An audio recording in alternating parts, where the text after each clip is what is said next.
Hey guys, welcome back to the channel. This is a story about what if Deku was a conduit part 2. If you guys enjoy this what if and want to see part 3, comment down below and let me know before I start. Please do support for more awesome content.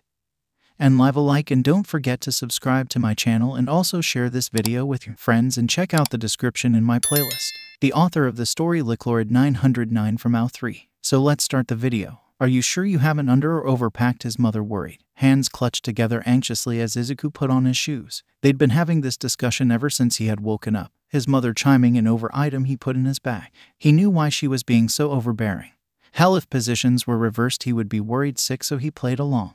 It was the least he could do. Yes, Mom, I'm sure, he said with confidence, getting up and letting himself get used to his new uniform, which consisted of a gray suit and dark green pants with a bright red tie. He rolled his shoulders, the still stiff fabric hugging him muscled body tightly as he turned to her and put a reassuring hand on her shoulder. Everything is going to be fine. It wasn't a promise. He couldn't make it a promise. Where he was going, what he was planning on becoming, danger would part of the job description, and they both knew it. I hope so, she answered back with a thin smile, tears forming in the corner of her eyes as she got close to him, picking any stray pieces of lint, fixing his hair and straightening his tie, making sure her son looked presentable and to show those teachers that he wasn't some punk, and to treat him right. But just let me fuss over you one last time. For my sake, she asked, lips beginning to tremble as she cupped his freckled face in her hands, the tears now flowing like streams down her cheeks as she looked into her son's eyes. I'm proud of 𝐬𝐻𝑡𝐻, she said, lovingly as she moved her hands down and gave her son the tightest hug she could. Go and be the best hero you can be. 𝐬𝐻𝑡𝐻 smiled and kissed his mother on the cheek, giving her a wave goodbye before he opened the door and moved towards the future.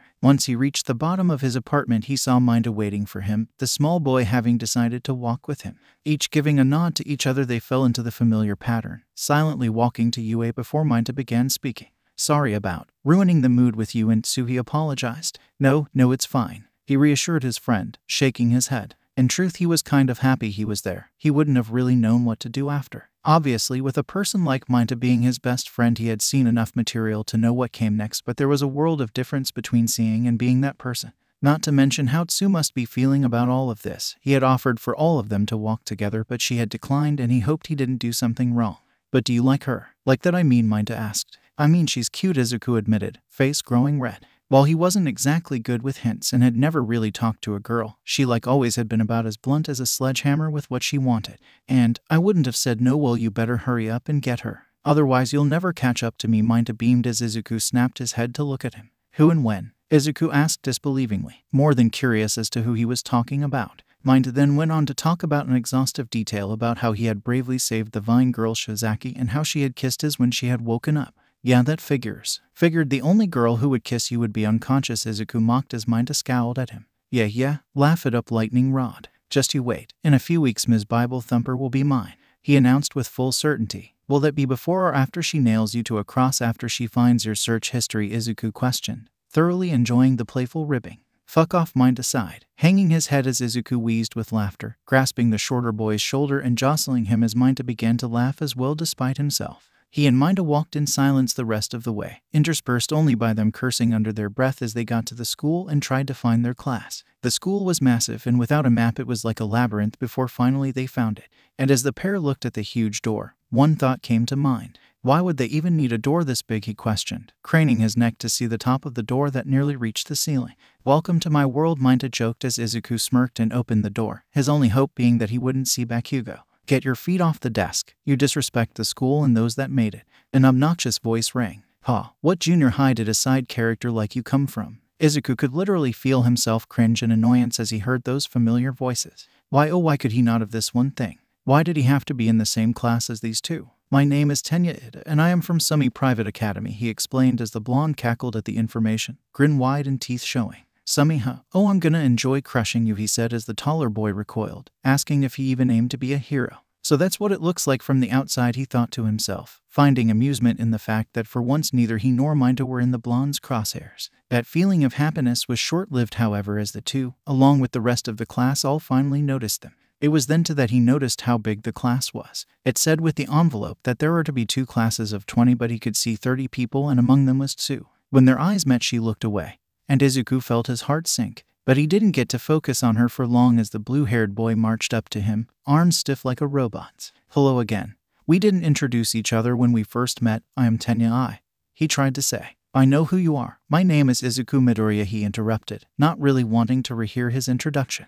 But what he didn't expect was for Ada to bow his head, shocking the young boy. I am sorry, Midoriya. I misjudged your character, he apologized, as Midoriya wondered what had brought this on. When I first saw you, I thought you were nothing but a villain to be, a vigilante whose only goal was to disrupt. But when I saw you save that girl, I understood your intentions were pure. 𝐬𝐸 just stood there for a moment, his initial opinion of him slowly rising. Sure, he had been aggravating in the beginning, but he had helped him back to the bus and he was apologizing. That's what happens when you judge a book by its cover, Minato announced, smiling smugly at the much taller boy's excessive apology. It's okay, you don't have to bow, he said, trying to get him to stop bowing. While the apology was nice, he didn't want it to go that far. Ada seemed to accept that, leaning back up and adjusting his tie with the same robotic precision. Oh hey, we're in the same class, they heard a bubbly voice said as all three turned to see the brown-haired girl from before. Thanks for saving me. You were amazing when you called down that lightning strike. She beamed as she repeatedly raised and lowered her hand in imitation of his moves. If you feel like talking, go home, a low, grumpy voice said as they all looked behind the girl to see what looked like a greasy homeless man in a filthy sleeping bag.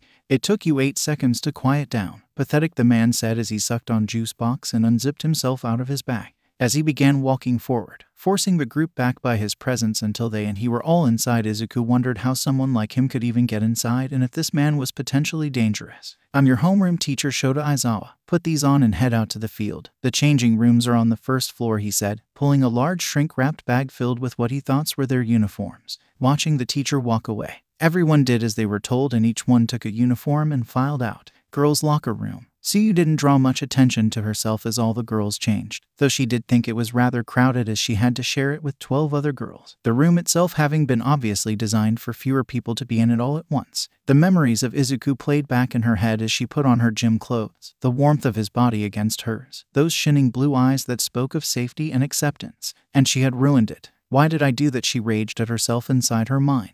The first person to treat her like anything other some bug-eyed frog girl, and she tries to kiss him out of nowhere. She had ruined her first friendship because she couldn't control herself. She was better than this. She wanted to scream. She was so mad at herself, but her attention was diverted when she heard what the others girls were talking about. So he's cute, right? Mina asked the invisible girl who Tsu hadn't learned the name of yet, though anyone would have been deceived into thinking they had known each other for years from how they talked to one another. My aunt can't stop talking about him, oh my god. Yes, the invisible girl squeaked, and it was clear to understand who the topic of their conversation was. Hey, you said something about Midoriya saving you, she said, louder so the brown-haired girl, along with everyone else, could hear. The girl shot up quick as that, turning around with a hint of red to her cheeks. Oh, is that his name? The girl said in surprise, having up until this point not heard his name. Yeah, I was trapped under some rubble and the 0-pointer was about to crush me, so he blew it up, she said as everyone in the room turned to look at her. Tsuyu felt that flame of jealousy begin to scorch her, even as she fought to suppress it. He wasn't hers, so she had no right to be angry. How did he do that? A tall girl with raven hair questioned curiously. He called down lightning from the sky, Ibara said with her own subtle look of amazement. That was him. What zone was he in? Another shorter girl gasped, with dark purple hair and what looked like earphone jacks for earlobes. The brown-haired girl then re-entered the conversation by saying that he was in Zone B, which shocked her even more as she had been in Zone F. You're lucky. I got stuck in Zone E with that guy that was arguing with it.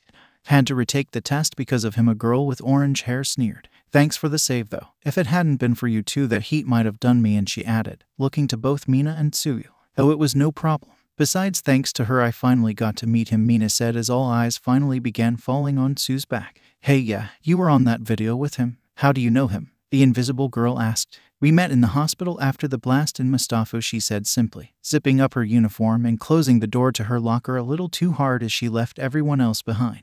Boys' locker room. Hey, I saw that video of yours. That was super manly of you. The redhead said, wrapping his head around 𝐬𝐸's neck in a sideways hug. 𝐬𝐸 could only chuckle anxiously as he went along with the boy's antics. I'm Ijiro Kirishima, and it's good to meet you, he said with a large smile, showing off his fang-like teeth. Nice to meet you too. I'm 𝐬𝐸 Midoriya, he said as all the other boys said hello, all except Bakugo, who as soon as he had seen him, had kept his eyes on him like a hawk circling a field mouse. 𝐬𝐸 simply rolled his shoulders, forcing the glare to wash of him like water of a duck's back, even though in the back of his mind he had nearly his full attention. We should definitely work out together sometime, Kirishima said as he released him. Okay, that sounds like fun, he said, his smile becoming more genuine. It was such a strange experience, to walk into a room, have people notice him and not laugh at or make fun of him. Was this what it was like to be popular, to have everyone want to talk to you? After so long with only 𝗫𝗏 by his side, he never could have imagined a day like this could come. "What about you, 𝗫𝗏? You looking to work out?" he asked, wanting to involve his best friend in the conversation.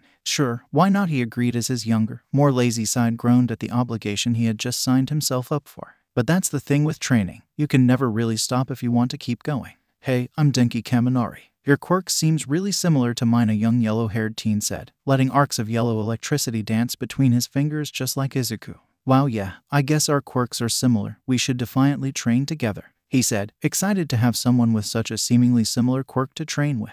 While 𝗫𝗏 and 𝐸 were great, they didn't exactly have quirks to contrast and compare with. "How many lightning bolts can you shoot out? How many volts can you store up? Can you absorb electricity?" he questioned, his nerdy quirk enthusiast side revealing itself. Well, last I checked my limit was 1.3 million volts, but I don't really have any control of where it goes, and if I use too much it'll fry my brain for a bit," he said, sounding slightly embarrassed about the limitations of his quirk. "Why, how many volts is your limit?" he asked sheepishly. "Well, I can absorb electricity from anything powered by it, so theoretically as long as there's something nearby I can drain, I can keep going. But the doctor did say my energy was in the gigawatt range, so high hundred millions to low billion volts is my current limit," he said, estimating his current level by how many volts were in a single lightning strike and how many he could call down with a lightning storm. He didn't realize the effect his answer had until he looked back at Kaminari, whose hand had begun to twitch in shock as his mouth hung slightly agape. Kaminari tried to speak before Bakugo stepped up and walked past them. "If you're done sucking him off, the teacher's waiting for us," he said dismissively as he left.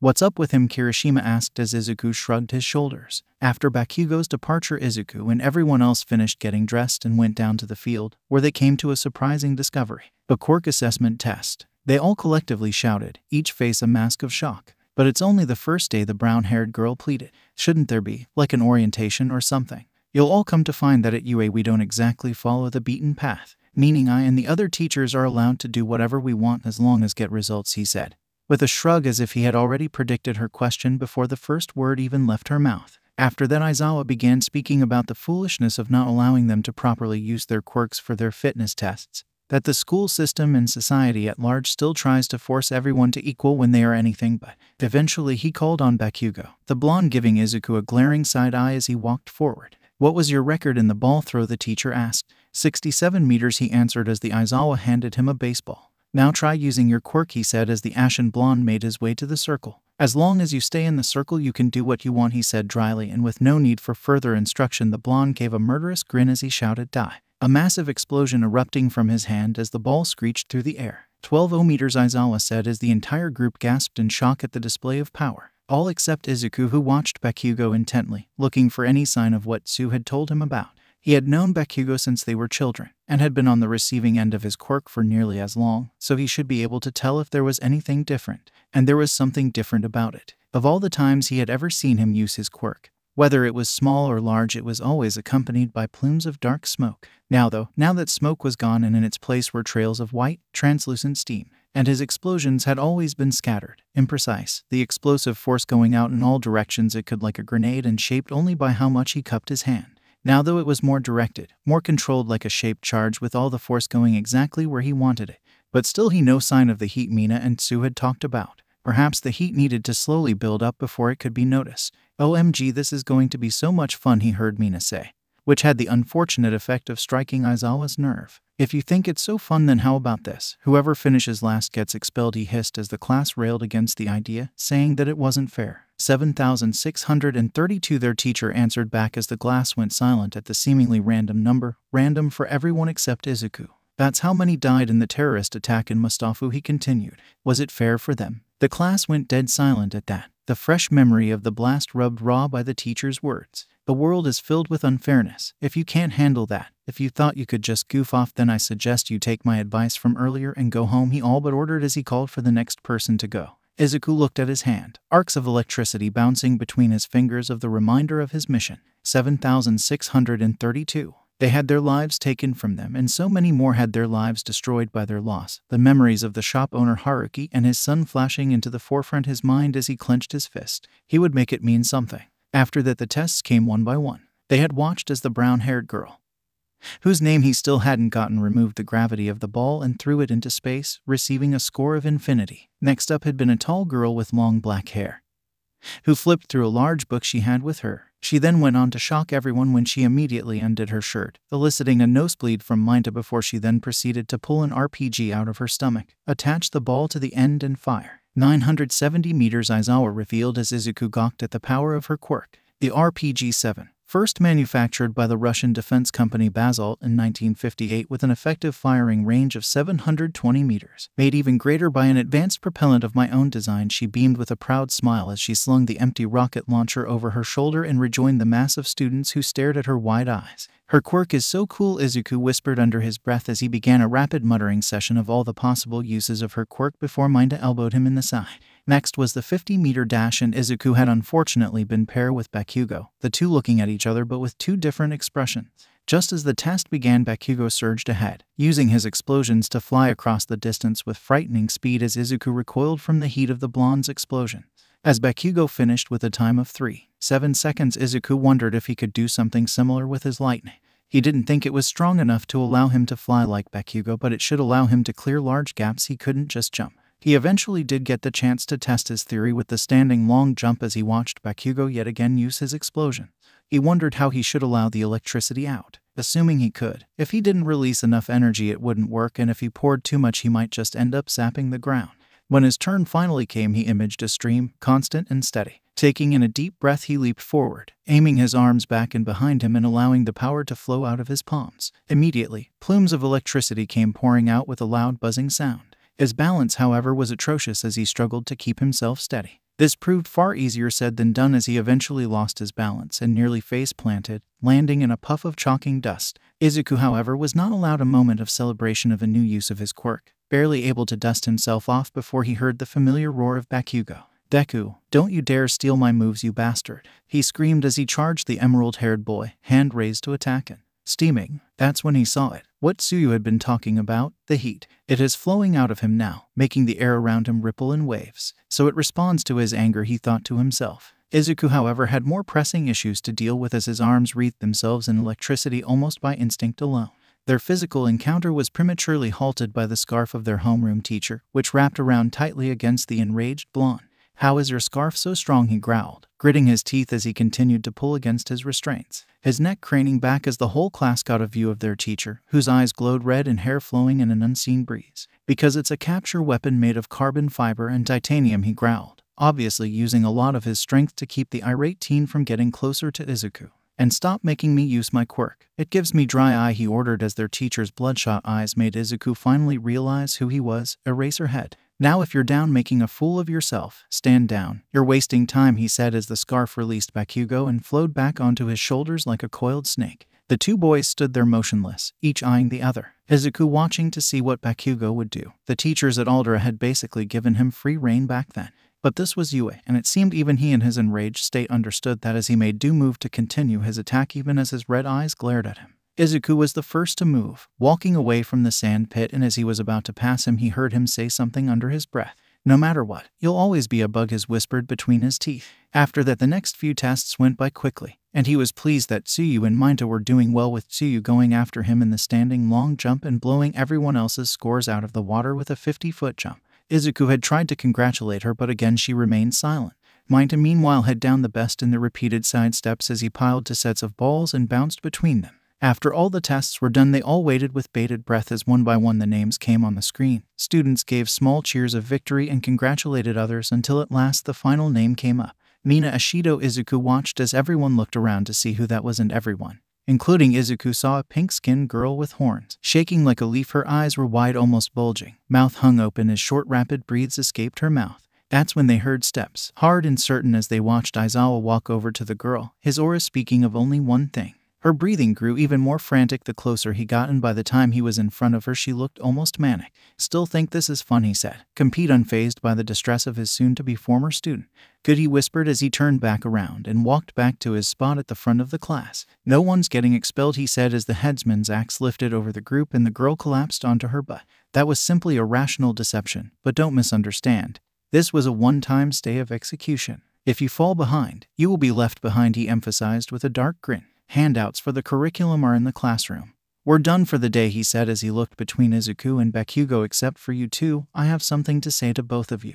Wow, he is intense. A tall boy with black hair and taped elbows said as everyone began walk back towards the school. Are you okay, Mina? Kirishima asked as he helped the girl back to her feet, shaky as they were. I thought I was about to die, she yelled, looking as if her entire life had flashed before her eyes. It was obvious that he wasn't going to expel everyone, the raven-haired girl said with a look of certainty that shocked the whole class. Izuku, though, had his doubts about that. When people lie, their heart rates usually increase, but his heart was as calm as ever. He had just been in a forgiving mood. Either way, he promised he would never end up in a situation like that. He had come too far and had so far to go. With gave him a look, silently asking him if he was all right. The idea of what their teacher wanted to talk about leaving them uneasy. And though her look was far shorter, he saw Tsuyu look back as well with concern. Izuku gave them a reassuring nod as they departed as well, leaving both him and Bakugo with Aizawa. Now then, if you're gonna stick around, I'm going to lay down some ground rules, he said as the two boys waited expectantly. First of all, I don't care how powerful either of you are. You do what I say. When I say, got it, he commanded, and while Izuku acquiesced almost immediately, Bakugo simply huffed.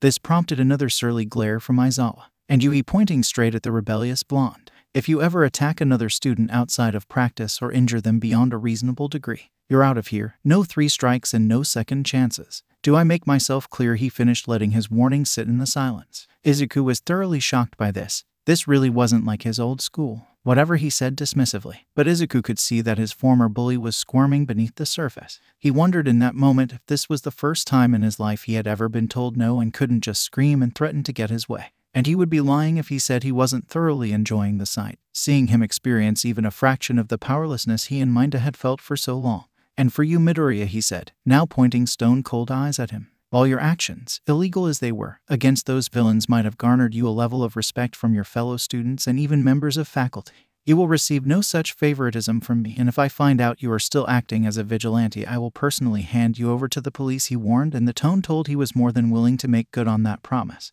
Yes, sir, he quickly answered as Aizawa watched them for a few moments more before telling them they could leave. Rational deception. Here I thought Ms. Joke was supposed to be the funny one, All Might said as Aizawa left the boys and turned the corner of one of UA training buildings. Aizawa's eyes narrowed at the mention of that woman's name. For as long as he had known her, she had constantly been annoying him. That was a rotten thing you did, All Might continued, eyes glaring at the shorter man. From her marks, Mina scored 15 and the invisible girl had been last.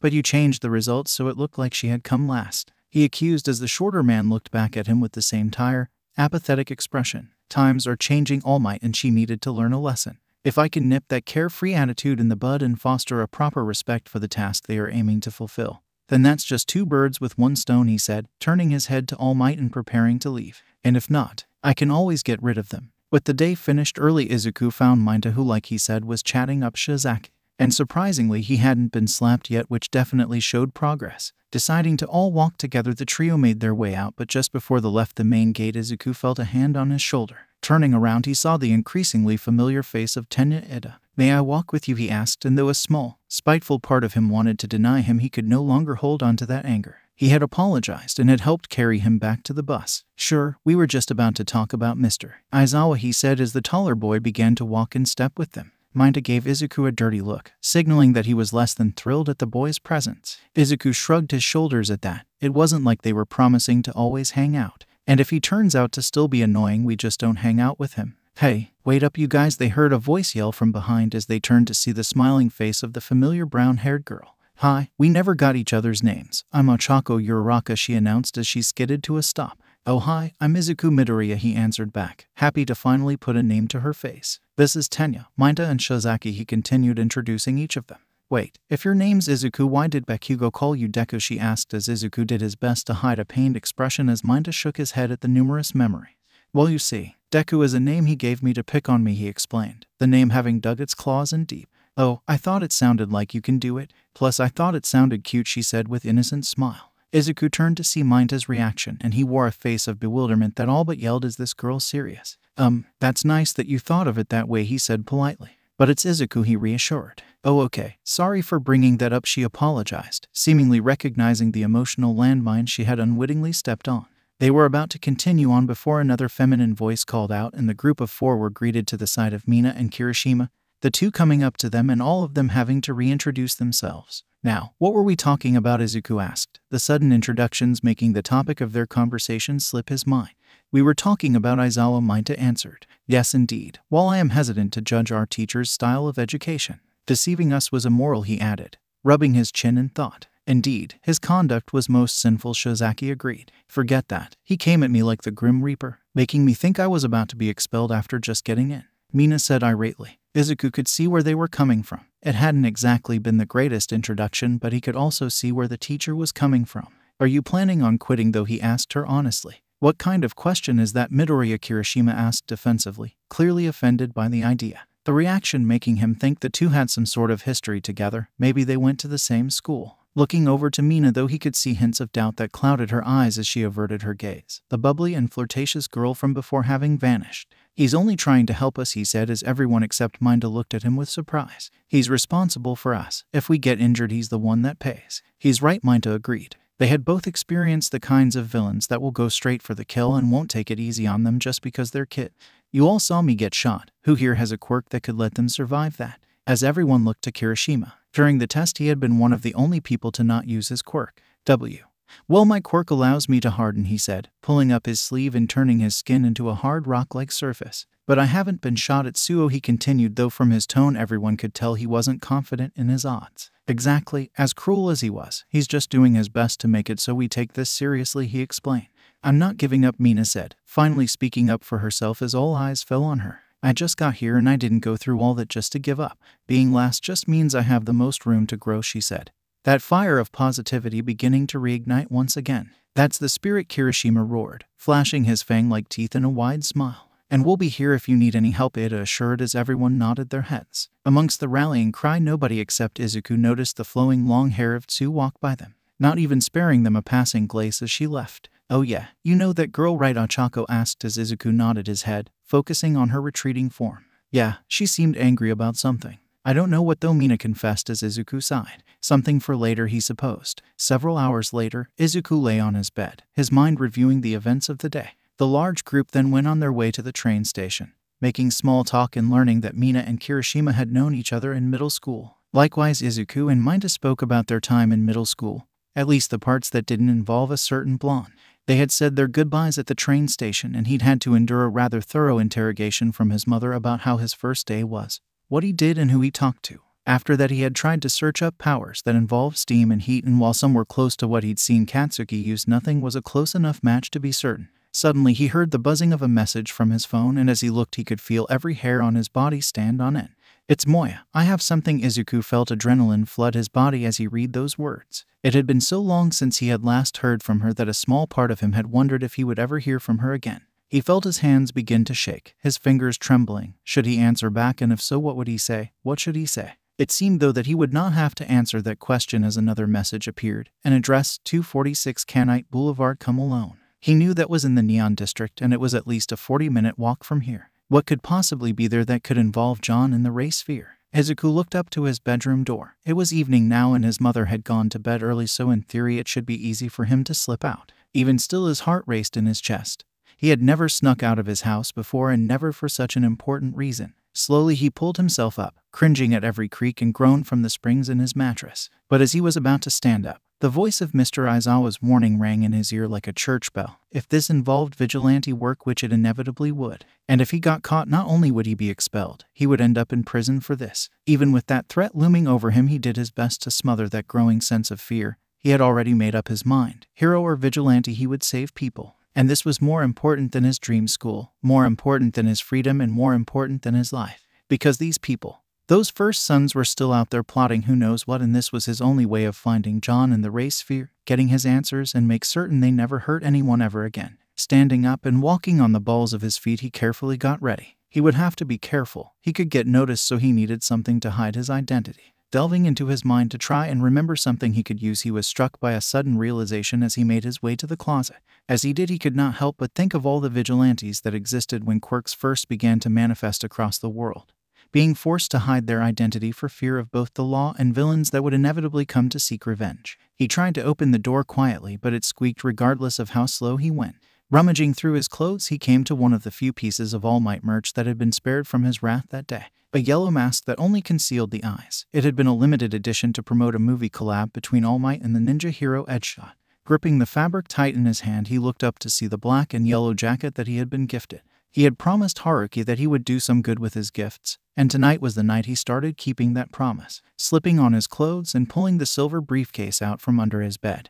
He retrieved his electro whip, stuffing it into the inside pocket of his jacket for concealment. He hoped he wouldn't have to use it, but it was better to safe than sorry. Once he was set, he made his way to the door, eyes staring at the knob intensely before slowly turning it, hearing every gear and spring move as he pulled it open. Staring into that dark hallway now held a sense of danger he had never associated with it before. It was as if he was a young child again, waiting for the monsters that hid in the dark to jump out and get him. Taking his first tentative step forward, he was rewarded with silence as he turned around and closed the door behind him as slowly as he opened it, sending out a radar pulse. He could see his mother lying in her bed, sleeping soundly. Slowly, step by step, and praying to God every time the floor cracked underneath him, he finally managed to get to the front door. Slipping on his shoes, he paid one last look to his darkened home before he unlocked the door and left. The moon was high in the sky and the night air stung his lungs as a puff of mist left his mouth. He didn't have much time to stargaze though. Moya hadn't exactly given him a time frame, but she didn't seem the type who liked waiting. Knowing this, he quickly made his way down the stairs of his apartments, his steps echoing against the concrete with every step. Once he was ground level, he started running and didn't stop. The Neon District, like its name suggested, was where the nightlife of Mustafa liked to have their fun. From the flashing pink lights of love hotels to drunken salary men hopping from bar to bar, each made this place their home, and in all the time he had been a courier, he had never been down here 1 second longer than he had to. And all that was before the blast. Now it was even worse. Whatever veneer of civility and class this place pretended to have was now completely gone. Sure, they had cleaned the place up, but only enough for customers to come. Slabs of concrete and debris from the blast filled the alleyways alongside druggers hopped up on every drug you did and didn't know existed.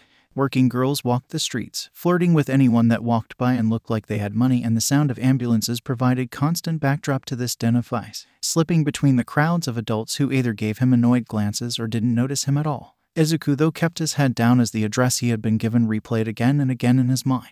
He was close now, barely a block away. "Hey, the salacious voice of a woman cooed. Don't I know you from somewhere?" Izuku knew that he should just ignore the voice and move on, but his instinct to look up to see who she was talking to was quicker than his reason.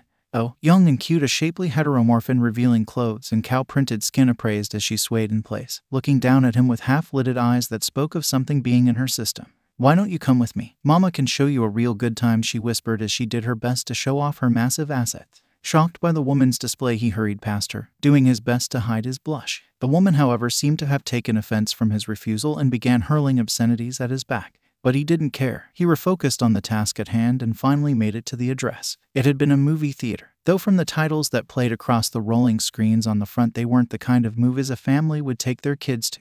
As he looked around for Moya and thinking he somehow had gotten the wrong address, he again felt a buzz in his pocket. Pulling out his phone, he saw another message from Moya. Around the building. Under the car, it said as he looked up from his phone. Walking around the corner, he came to the alleyways of the Neon, which were even worse than the main streets. It smelled like shit from piled up bags of trash and the squeaking of rats fighting over the fluids that leaked out of dumpsters. And then there were the people. An orchestra of coughing filled his ears as he looked at the lines of homeless that lined the alley. Every last one was pale as a ghost, with some covered in spines, shells, and everything in between. It was like their quirks had gone haywire. Izuku pitied their situation even as he gagged, both smelling and tasting the sickness in the air. Shaking his head, he quickly moved through, doing his best to not look at any of them in the eye lest they ask for something. But he soon realized they were beyond that, their eyes staring off into distant places far from reality. Finally, on the other side, he entered what he saw to be a small parking lot, filled with several cars. Izuku groaned as he began looking under each and every one, the process taking longer than he would have liked.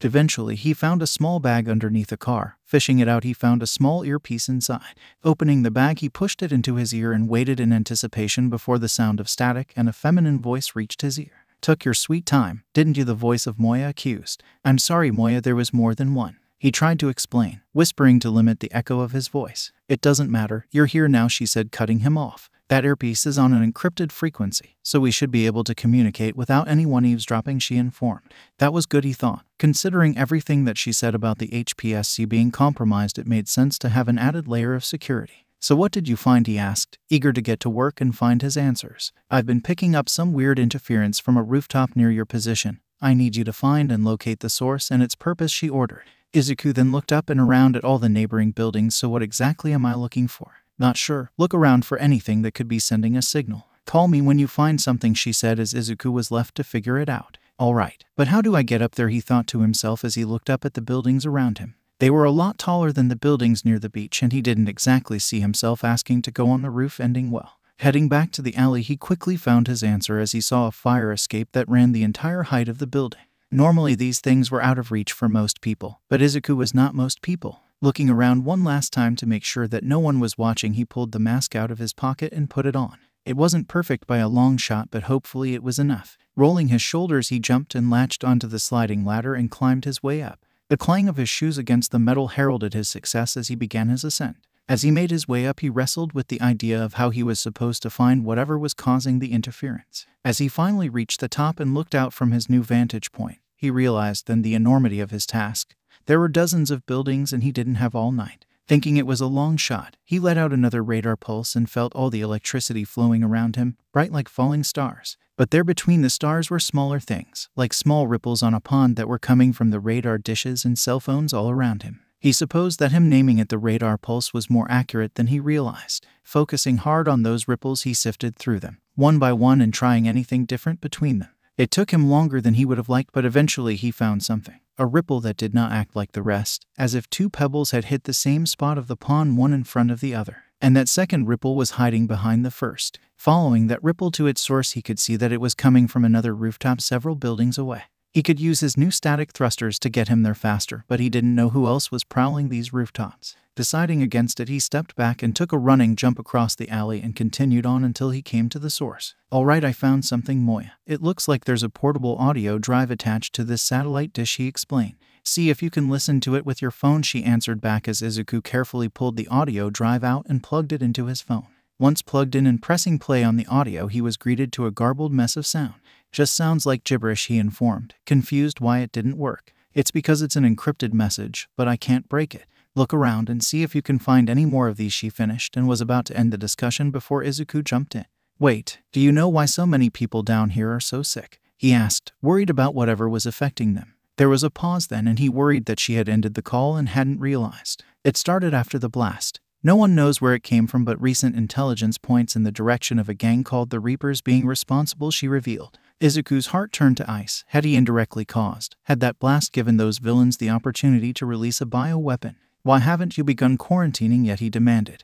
"These people were as much in danger as they were a danger to others. We are doing everything we can right now. If we declared it a pandemic and began quarantining entire cities, it would only serve to cause chaos in a time where polite society is on life support," she scolded before shutting of the call. Entire cities? Just how far had this spread? 𝐬𝐸 thought to himself, unable to shake the feeling that whatever this sickness was, it was going to get worse. But right now he wasn't in a position to argue as he sent out another radar pulse, searching for that same double ripple, and found another about a block away. Knowing where he needed to go, he began traversing the rooftops, climbing up pipes and air windowsills until he came to a large street filled with the light of cars that drove past. It was far too wide for him to jump, and he wasn't about to try and use his new power when failure would mean a swift meeting with a 2-ton car. Looking around for another way to bridge the gap, he finally found a wire that went from one side to the other. Getting there and having a closer look, he hoped it would be able to support his weight. Steadying himself, he jumped on, letting the electrical current carry him slowly across the wire, going as slow as he needed to keep his electricity from shining too brightly. When he was about halfway across, however, the line snapped and 𝐬𝐸's heart caught in his throat as gravity gripped him. Instinctively, he pushed his arms out in front of him and unleashed his static thrusters, as branches of electrical energy forced him back up. Wobbling, he managed to get close enough that he could latch onto the side of the building. Taking deep breaths to calm his nerves, he climbed up the rest of the way, feet finally landing on something solid as he let out a nervous laugh. Quickly looking back over the edge, he could see that the fallen electrical wire had provided a good distraction as the wave of cars stopped entirely and everyone's eyes were focused on the sparking wire. Thankful for that, he kept moving until he finally reached the second satellite dish and found a similar audio drive in it. Pulling it out and repeating the process, he was once again greeted by a mess of garbled words. "It's just more of the same, Moya," he said, disappointment filling his voice. "I'm running the signals through a decryption program on my end. I've almost cracked it. I just need another sample. Look around for more," she told him as 𝐬𝐸 looked at the time on his phone. It was nearly 2 o'clock and he was running out of time. Sending out another pulse, he felt another signal, further away this time. Jumping from rooftop to rooftop, he stopped dead in his tracks when he heard something just around the corner. His breath shallow and his feet light, he crept closer until he saw the unmistakable red coat of a Reaper. He didn't know he was there, hidden eyes staring out across the cityscape. 𝐬𝐸's eyes went wide as turned back around. pressing his back into the concrete as he slowly inched away. Sending out another radar pulse, he could see that the Reaper was not alone. There were several other people on nearby rooftops as Izuku breathed through his teeth. "Moya, we have a problem. Reapers are crawling all over the place," he whispered as he sensed that the villain wasn't alone.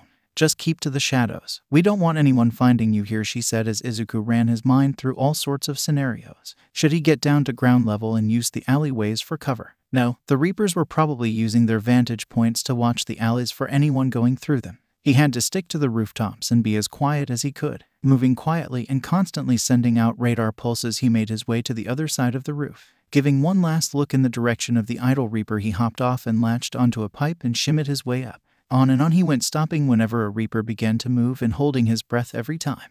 There were so many of them that he wondered what exactly had caused them to all to be here. Was a base of operation near here? Were they waiting for something? But he had no time to wonder as he saw his opportunity to move forward. Crossing quickly and landing on the balls of his feet, he felt himself getting closer. He could see it now. The satellite dish was on the other side of a parking lot surrounded by buildings. The bright street lights shining down on a lone Reaper that stood silently in the center. "Have to keep moving," he said to himself as he finally got to the satellite dish and quickly pulled out the final audio drive. Plugging it in, he felt his heart sink when he again heard nothing but gibberish. That was the last one, Moya. "What happened?" he asked as he pressed himself against an air conditioner. "Give me a second." "All right, I have it. I'm uploading a decrypting algorithm into your phone.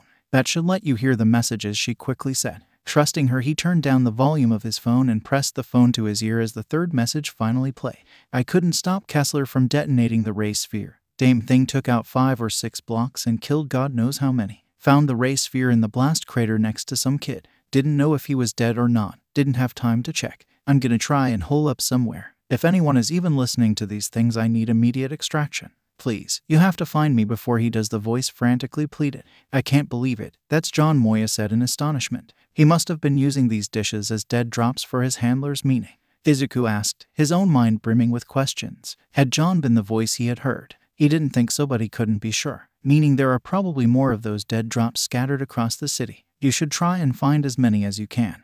They might be able to tell us where he took the ray sphere," she told him. But as he was about to continue, he was stopped by the sound of talking back on the street level. "Wait, something's happening," he whispered as he crawled his way to the side of the building and saw someone talking to the Reaper on the parking lot. The new person was tall and lanky, and they wore a stark white hoodie with black markings and the image of a skeleton. "You know your job," the person said, their voice echoing in the emptiness around them. The smaller Reaper furiously nodded his head as the white-cloaked Reaper pulled a small backpack off his shoulder. "Get this to the usual spot and our mistress will be most pleased," he said, but as the smaller Reaper was about to take it, only for the taller one to pull it away. "But if you fail, you'll beg for death," he promised, finally handed the backpack to the Reaper courier, who wasted no time to start running. "Did you hear that?" he whispered. "Yeah, follow that villain and find out what's in that package," she ordered as the white-robed Reaper seemed to shimmer before disappearing. The Reaper moved like a bat out of hell, running from alley to alley and constantly stopping and turning around that it almost made Izuku think he knew someone was watching him. After following him for several blocks, the Reaper finally entered a small underpass. Jumping down from his vantage point, he crawled along the side of the wall, sending out his radar pulses to watch as the Reaper pushed the bag underneath a vending machine and ran off. Turning the corner, Izuku walked to the vending machine, getting down on one knee, pulling it out. The backpack was heavy and clanged like there was metal inside. Turning his head to his left and right to be certain no one else was around, he unzipped it and was greeted to the pleasant light of blast shards, their glow shining beautifully in the dark. "I got the package, Moya," he confirmed as he pulled himself out of his hypnotic fascination and noticed the package had a second compartment. "Find anything useful?" Moya chimed in as opened the second compartment and found a small note and read it out loud. "It just says that they need to up their production and that their mistress has something big planned," he repeated. "That doesn't sound good. It seems these are about to get serious." "I'll see about getting this information in the right hands," she said, sounding legitimately concerned. "There are also these blast shards too," he admitted, while something deep within him wanted not to tell her he knew what was right. "Blast shard? You mean rayosite fragments?" Moya questioned as Izuku confirmed. "Keep them. Consider it pay for a job well done," she said. The act of kindness shocking the boy after all the attitude he had been getting up till now. "But Moya, I heard that these things were dangerous for people with quirks," he said, hoping to glean some information now that she was in an agreeable mood. "They are dangerous, and we don't have a clear explanation, but from what our scientists are telling us is that the powers bestowed by the ray sphere are different," she explained as the new information finally helped fill in the gaps for so many questions he had. Why his powers seemed so broad. He could control electricity, but he could also change the weather and call down lightning. He could create blast of electrokinetic energy and detect radio waves, not even mentioning his newfound durability, strength, and healing factor. It was almost as if he had several quirks. Thank you for telling me that. And don't worry, Moya, I'm sure we'll find John soon, he reassured, a part of him knowing that her short fuse was from losing her husband. If his mother had disappeared, he didn't know what he would do. Thank you, Midoriya. I hope we find him soon, she said as she ended the call, and Izuku was left with a package full of blast shards. Now what to do with it, he thought to himself. He could just absorb the shards right here and now and take all the power. Or he could go to Tsu's place. Her powers were different like his and they could share it. It would definitely be a good gift and at least get them talking again. Eventually, and even with the promising glow of the blast shards that zipped the backpack back up, he was taking it to Tsu and hopefully they could have that chat. Tsu lay in her bed, staring into the void of her room as the garbage bag taped to her window flapped again and again. It had been over a month and still her parents hadn't called someone to replace it, not that they had the money for it anyway. But even with that incessant flapping, it was not that which kept her up tonight. No, that honor was held by a certain forest-haired boy, whose face hung in her mind like a framed portrait. Why did you just walk off like that? She raged at herself as she ran tense fingers through her long hair. Was she jealous of the attention that he was getting from all those other girls? The thought made her groan in embarrassment. It sounded so trivial, so immature and childish. Was she upset that he didn't kiss her? That would be even worse of a reason. She had been treating Izuku like a leper over nothing, and it was eating her alive. Maybe she could text him and tell him she's sorry. But what would she say? Hey Izuku, I'm sorry I've been avoiding you because I'm a jealous bitch, she mocked to herself, the whole situation making her want to scream. Tick tick tick came a noise from her window, like pebbles striking the plastic. Tick tick tick. 𝐶 came the voice of Izuku. Instantly Tsuyu leaped up on her bed and ripped the plastic aside and was greeted by the same blue-eyed boy standing on the roof of a neighboring apartment building. Izuku, what are you doing here? She whispered in shock, sticking her head out the window and looking around to see if anyone was watching. I wanted to see you. Can I come in? He said, and Tsuyu felt her face turn hot and red at the request, her mind filling with dirty and wonderfully horrible ideas. She was just happy she never gained the habit of sleeping in the nude. Sure, come in quickly. But be quiet, my parents are home, she urged as the emerald-haired boy stepped back and took a running jump, letting his powers flow from his hands like Katsuki, the thought of him automatically making her brow furrow as he latched onto the windowsill. Tsuyu did her best to help pull him through the small window, grabbing him by the jacket and hoisting him in as the pair fell back on the bed. With a small oof of their bodies hitting the bed, they found themselves in the same situation as they had before, eyes staring into each other as Tsu felt his weight on her. I'm sorry, Tsu, he apologized, quickly getting off of her and stirring a small amount of disappointment in her. I came here to give you something, he said as he took the backpack of his shoulder, Tsuyu watching as he unzipped the bag, and her voice caught in her throat as the room was illuminated by the purple glow of blast shards. Where did you get those? She hurriedly asked, nearly leaping off the bed and switching between looking at him and the shards. She watched as Izuku stumbled a little of his words, explaining that he had been out looking for shards for them to share. Tsuyu had a sense of suspicion about if that was all there was to his story, but that feeling was drowned out by a feeling of self-hatred. Here she had been, spinning her wheels on how to apologize to Izuku, yet here he was giving her something. Izuku, though, didn't waste any time, crouching down and depositing the shards on the floor in a pile. The glow of the shards, now unrestrained by their packaging, now filled the room completely, each of their features accented by the glow as each seemed to wait for the other to go first. But Tsu hesitated. Ever since she had absorbed that first shard, she had felt her body changing. Her feet and hands had gotten smaller, her gloves now barely fitting, and her mouth and tongue that were once the defining features of her face had shrunk as well. It hadn't happened all at once, a few inches here, a few millimeters there, but slowly she was changing into something else, something normal, something she had wanted for so long. So why was she hesitating? Tsuyu, are you okay? Izuku asked as she felt wet lines streak down her cheeks. She rubbed them away, quick to hide her embarrassment but unable to play off the look of concern that he was giving her. Should she tell him? Would he understand? She didn't know, but she wanted to believe that he could. Sighing, she walked towards the bed and sat down, the springs creaking as she motioned for Izuku to sit next to her. As he did, she exhaled through her nose. She was so used to being the rock for her younger siblings that she found it strange to be the one to open up. I'm sorry about what I did, she said, eyes low and unable to look at him as she stared at the shards, the alien glow feeling so soothing. It's okay, Tsu, it was a little sudden, but, he tried to say. It's not just that. Even since then I've been cold to you and you didn't deserve that, she said as Izuku put a hand on her shoulder, the weight grounding her spirit.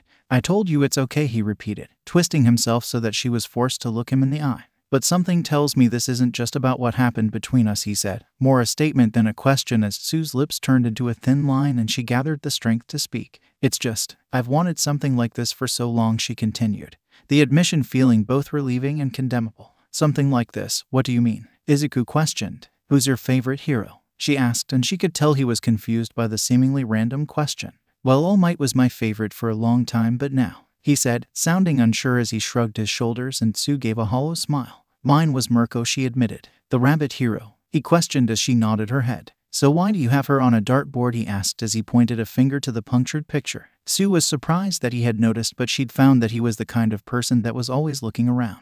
It's a love-hate relationship, she said as her shoulders slumped, two forces in her mind battling for dominance. When you asked me why I wanted to be a hero, and I said freedom. I wanted to be free like her. She was everything that Tsu was not. Strong, confident, and beautiful. A mountain she'd been told all her life she could never climb. But at the same time, for all her positives, there was a glaring negative that made her grind her teeth. I always wanted to be a hero to Izuku. I wanted to be a hero so I could take my brother and sister away from here. But where a quirkless person has no one, all we heteromorphs have is her, she finished, her last few words growled out. Well, what's wrong with her? He asked, and Tsu had to stop herself from laughing. What wasn't wrong with her? She wears a bunny suit with half her ass hanging out, she seethed. Frustration coming front and center. She's the most popular heteromorph for the most obvious reason. Look at her and tell me that's a great role model. Well, there's Gang Orca and Hawks, he said as his mind drew a blank of any other popular heteromorphs that were even in the top 100. Exactly, Gang Orca is the #1 hero that looks like a villain, and Hawks is a pretty boy who wouldn't even have half the attention if he had a bird for a head, she affirmed, speaking with a lifetime of lived experience. At best we're treated like fetishes, and at worst we're treated like freaks, and all my life I've been treated like nothing but a freak. A bug-eyed man-handed freak, she said as memories of venomous giggles and condescending stares filled her mind. The only thing I had was gymnastics, my quirk allowing me one thing to be proud of. But as my body changed to fit a frog's, my quirk took that from me, she said as the tears flowed once more and she didn't have the strength to wipe them away. You have no idea how lucky you were to be born quirkless, she said, praying she didn't sound insensitive. He had suffered too, and she knew it was wrong to compare, but she couldn't help it. When you go outside, people just see you as a normal person. They would never know you were quirkless. But me, I can't hide this. I could never pretend to be normal, and now that I have the chance to be, and now these shards are giving you the chance to get rid of your frog quirk. But even though it has caused you so much pain, you're afraid to let it go because it's a part of you, he guessed as she looked at him in shock, a wave of relief crashing into her. He did understand. And then I met you in that hospital bed, and you treated me like I was normal, treating me better than anyone I can remember, talking to me, wanting to be around me, almost dying for me. And I fucked it all up, she said, beginning to lose control of her breathing. And as she finished, that same feeling of self-hatred came back. What the hell was she doing talking to him about this? This wasn't about her, this was about him. He had come to give her a gift when he had done nothing wrong, and now she was throwing all this emotional baggage at his feet. What the fuck was wrong with her? I'm sorry about all of this, you shouldn't be forced to listen to, she tried to say before she felt a pair of soft lips press against hers. Tsu nearly gasped as their lips connected, her eyes going wide as every nerve in her body lit up in surprise. He kept his lips against hers as she began to reciprocate, wrapping her arms around his neck as tears began to fall from her face. It was clunky and awkward at first, both completely new to this as her wide mouth made the kiss more difficult. But as they went, they helped each other learn as their tongues began to dance together. In real time, the kiss lasted less than a minute, but to each other it was a small, blissful eternity. When the kiss finally ended, the two breathed deeply, taking in much-needed air. Once again, they stared into each other's eyes, a new understanding and acceptance blossoming between them. I can't pretend to fully understand the pain you've gone through, but I want to be there for you and help make the pain stop, he whispered, squeezing her hand gently. I won't ask you to change because to me, you've always been beautiful, he swore as her heart soared, finally hearing the words she'd always wanted to hear. Tsu said nothing, fearing that she would break down into tears if she did. Instead, she pulled him close to kiss him again, enjoying this moment to the fullest, as though at any moment she would wake up to this being all a dream she did not want to wake up from. But as they each pulled away again and the glow of the blast shards radiated with an unanswered question, she knew she had a choice to make. It took her a while to answer, two sides of her fighting for dominance. If she took the shards, no one would ever look at her and think what a freak ever again. And her new quirk had been useful. She never would have been able to save all those people during the exam without it. And there was no guarantee that the changes would stop. Maybe these shards would only speed up what was already inevitable. But if she didn't take the shards, would she become recognizable? Would her parents even recognize her? Would her siblings even recognize her? That was when she made up her mind. She was becoming a hero for them, to take them away from this place, and to do that she needed to be strong as she could possibly be, and as much as it pained her, as profitable as she could possibly be. And she couldn't do that looking like a heteromorph. She didn't have any dreams of changing the system or changing people's hearts. She didn't have the power and she didn't have the time. Her siblings would always come first and the rest of heteromorph kind would have to go on without her. "I'm ready," she affirmed as she took in several deep breaths and stood up and made her way to the pile of shards. And it was only then did they both realize that neither could touch it without accidentally absorbing all of them. This time, though, it was 𝐸 that had the answer as she moved off to the corner of her room and retrieved a large umbrella, using the pointy end to sort them. There were 7 shards, leaving 3 for her and 3 for him. "You can have the last one, 𝐸 said before the question could be asked.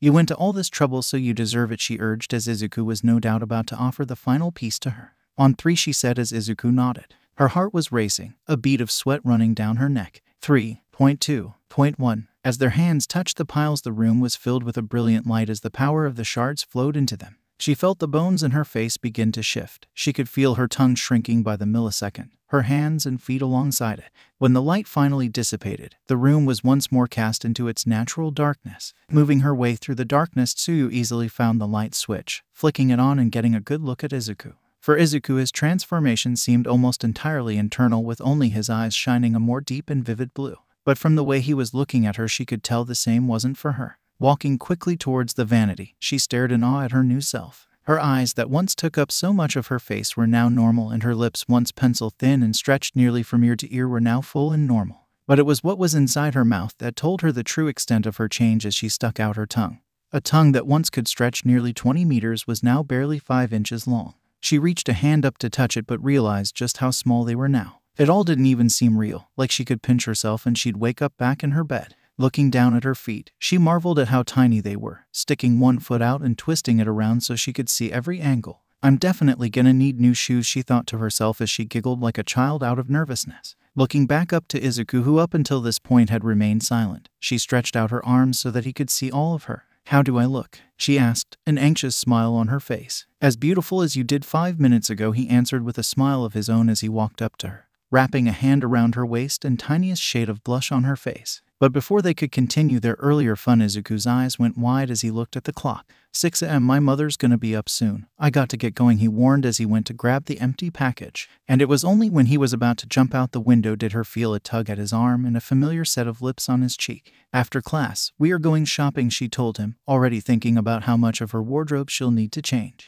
"That should be easy. You look good in everything," he answered back as 𝐸's face burned red with ... love. Was this what love felt like? As she watched him take a 4-story fall without missing a beat run out of sight, she turned once more and began to experiment with her new body. Jumping lightly on her newly shrunken feet, she knew she was gonna have to buy new ones. She stretched in every direction she could think of, cracked her knuckles and rolled her shoulders. All in all, she had never felt stronger. There was new strength in her limbs. A strength she didn't fully understand, but one she would not deny, and with the sound of her parents' alarm in her ears and renewed purpose in her heart, she would take it for all it was worth. To say he had cut it close when he got home would have been more than an understatement. Having only just got into his room before he heard the sound of his mother's alarm go off, he had done his best to stow everything away.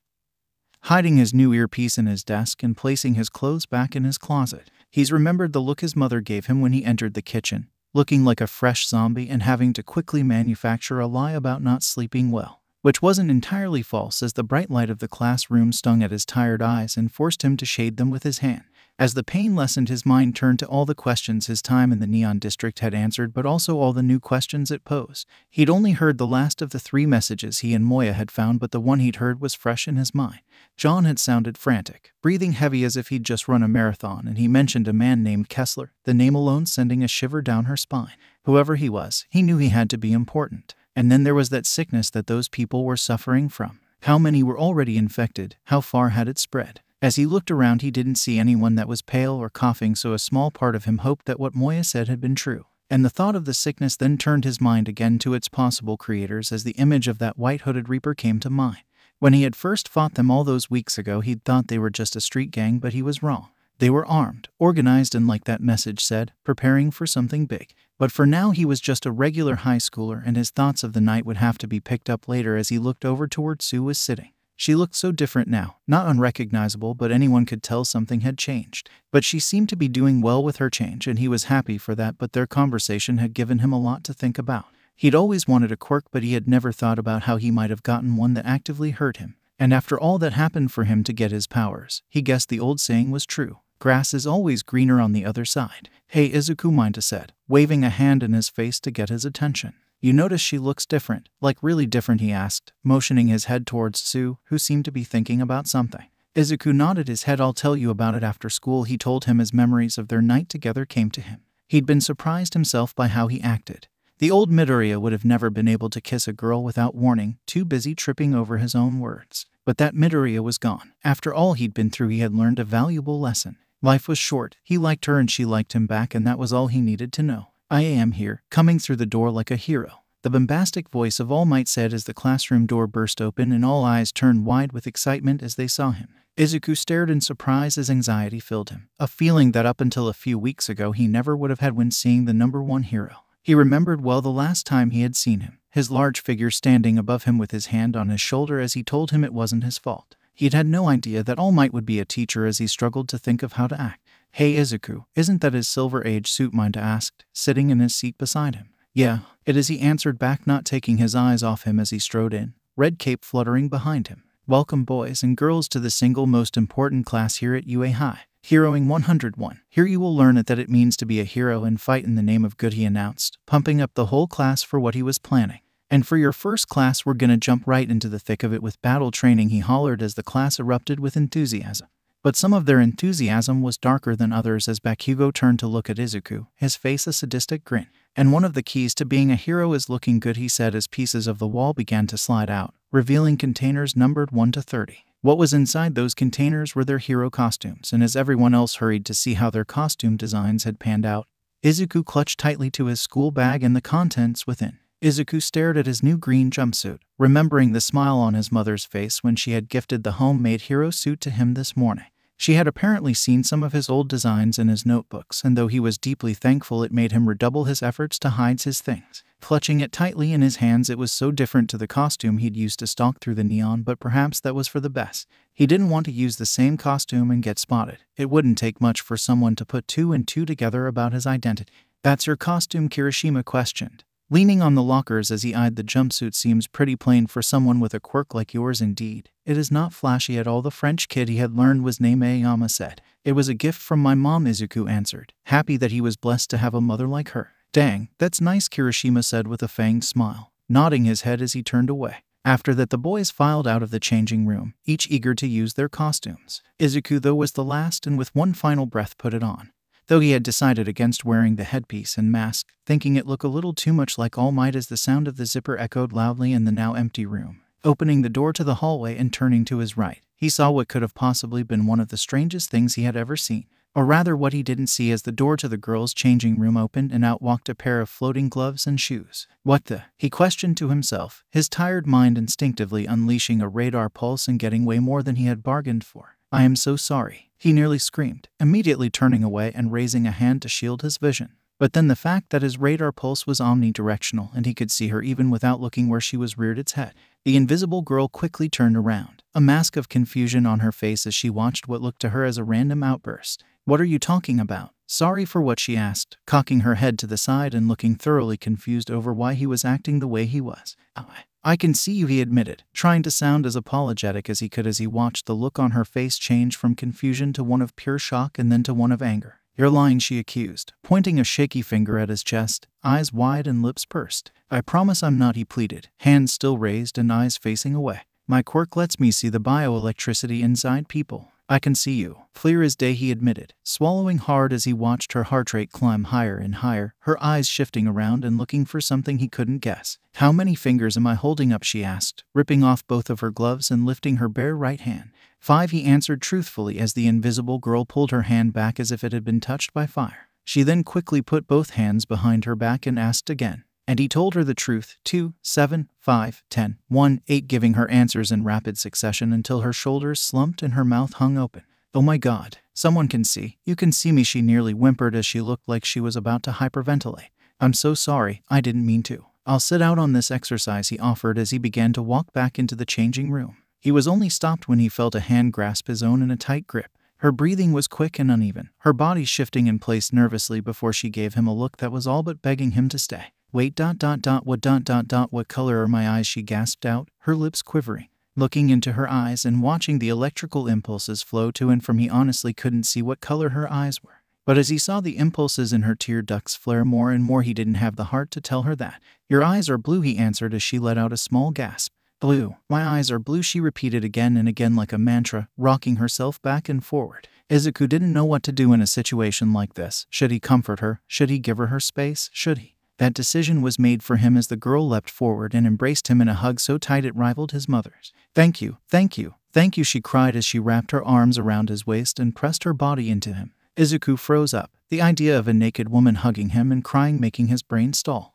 But even as he stood still as a statue, she continued to sob into his shoulder, with only the blubbering, muffled words of thank you repeating again and again. It was only when he began to feel her slip, her legs no longer having the strength to hold herself up, did he hug her back, if only to keep her from falling. Still unsure of how to handle the situation, he thought back to times where he had as sad as this, and memories of his mother comforting him gave him an idea of what to do. It's okay, he began to repeat, holding her tight and rubbing her back in reassurance as she struggled to breathe between sobs. They stayed like that for a long moment before she finally let go, his shoulder now completely wet. "I'm sorry about that," she said, regaining some of her composure and pointing to the wet spot on his shoulder. Izuku brushed it off, more concerned about the girl in front of him than anything else. "I'm Toru Hagakure," by the way, she introduced, smiling and bringing a small sense of normalcy into this strange encounter. "Oh, I'm Izuku Midoriya," he said, offering his hand, to which she accepted and told him that she already knew his name.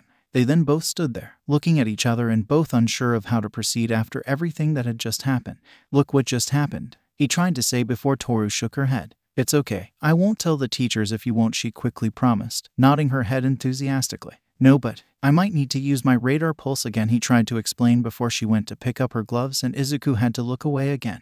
"I don't mind," she nearly giggled, beaming a smile so bright it was blinding. "Come on, they're probably waiting for us," she said as she began towards the training area, a delighted spring in her step. Izuku was completely floored by her reaction and had no idea how he had gotten out of that situation without getting slapped. Shaking his head and thanking whatever gods there were, he walked after her until the light of the sun fell on their faces. Looking around, they could see they were inside one of the mock cities they had used for the entrance exam.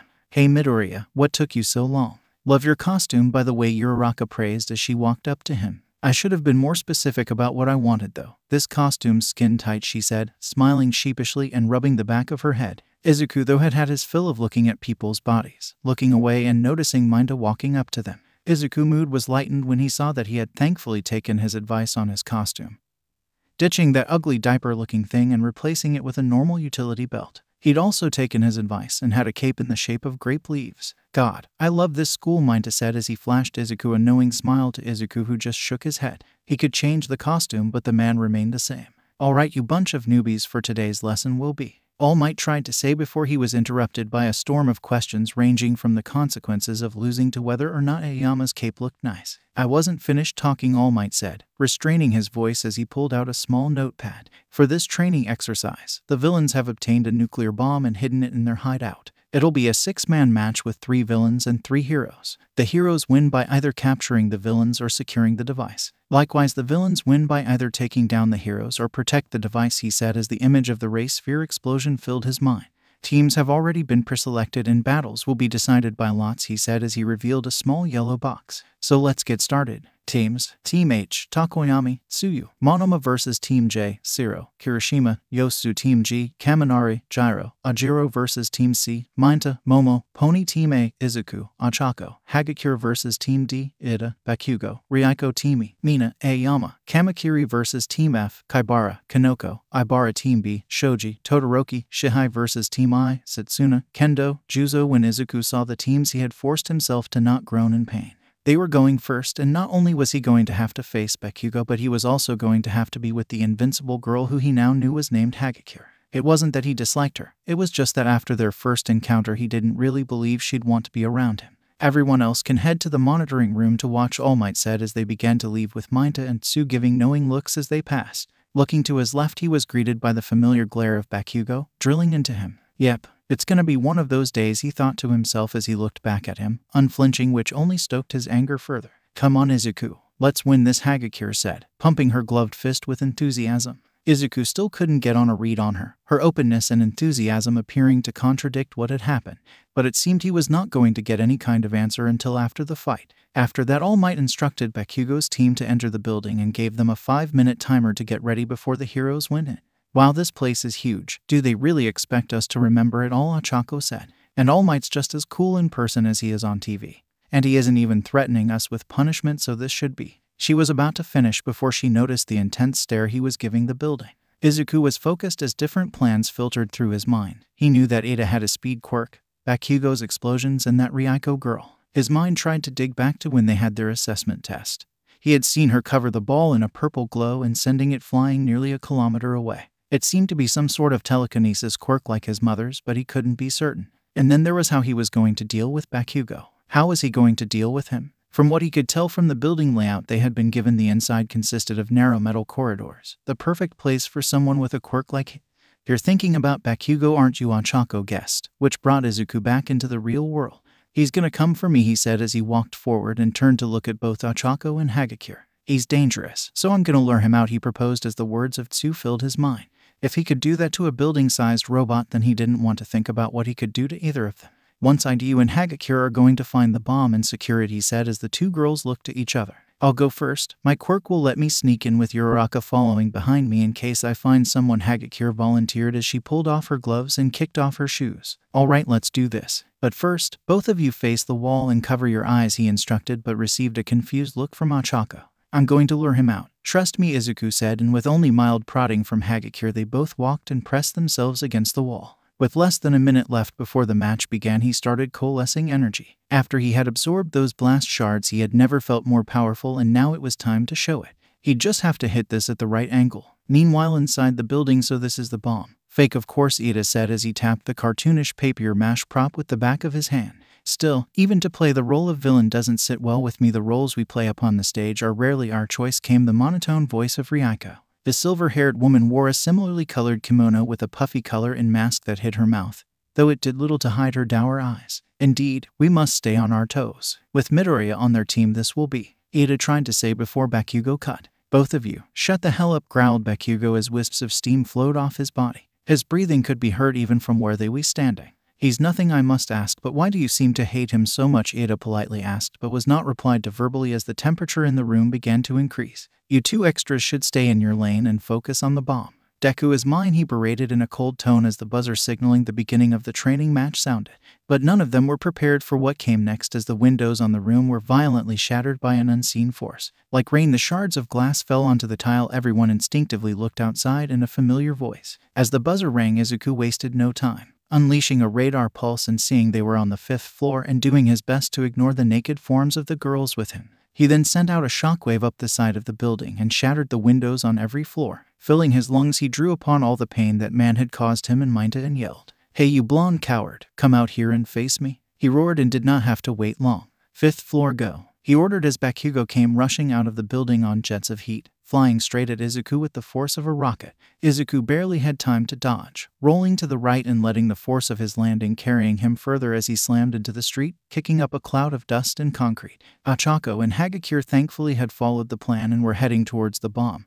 He just needed to put his faith in them and buy them time. Who are you calling a coward, you bastard? Bakugo screamed as he launched himself again. Coming so close, Izuku could see the white of his eyes as he unleashed another shockwave, Bakugo being unable to overpower it as it sent him flying through the glass of a nearby storefront.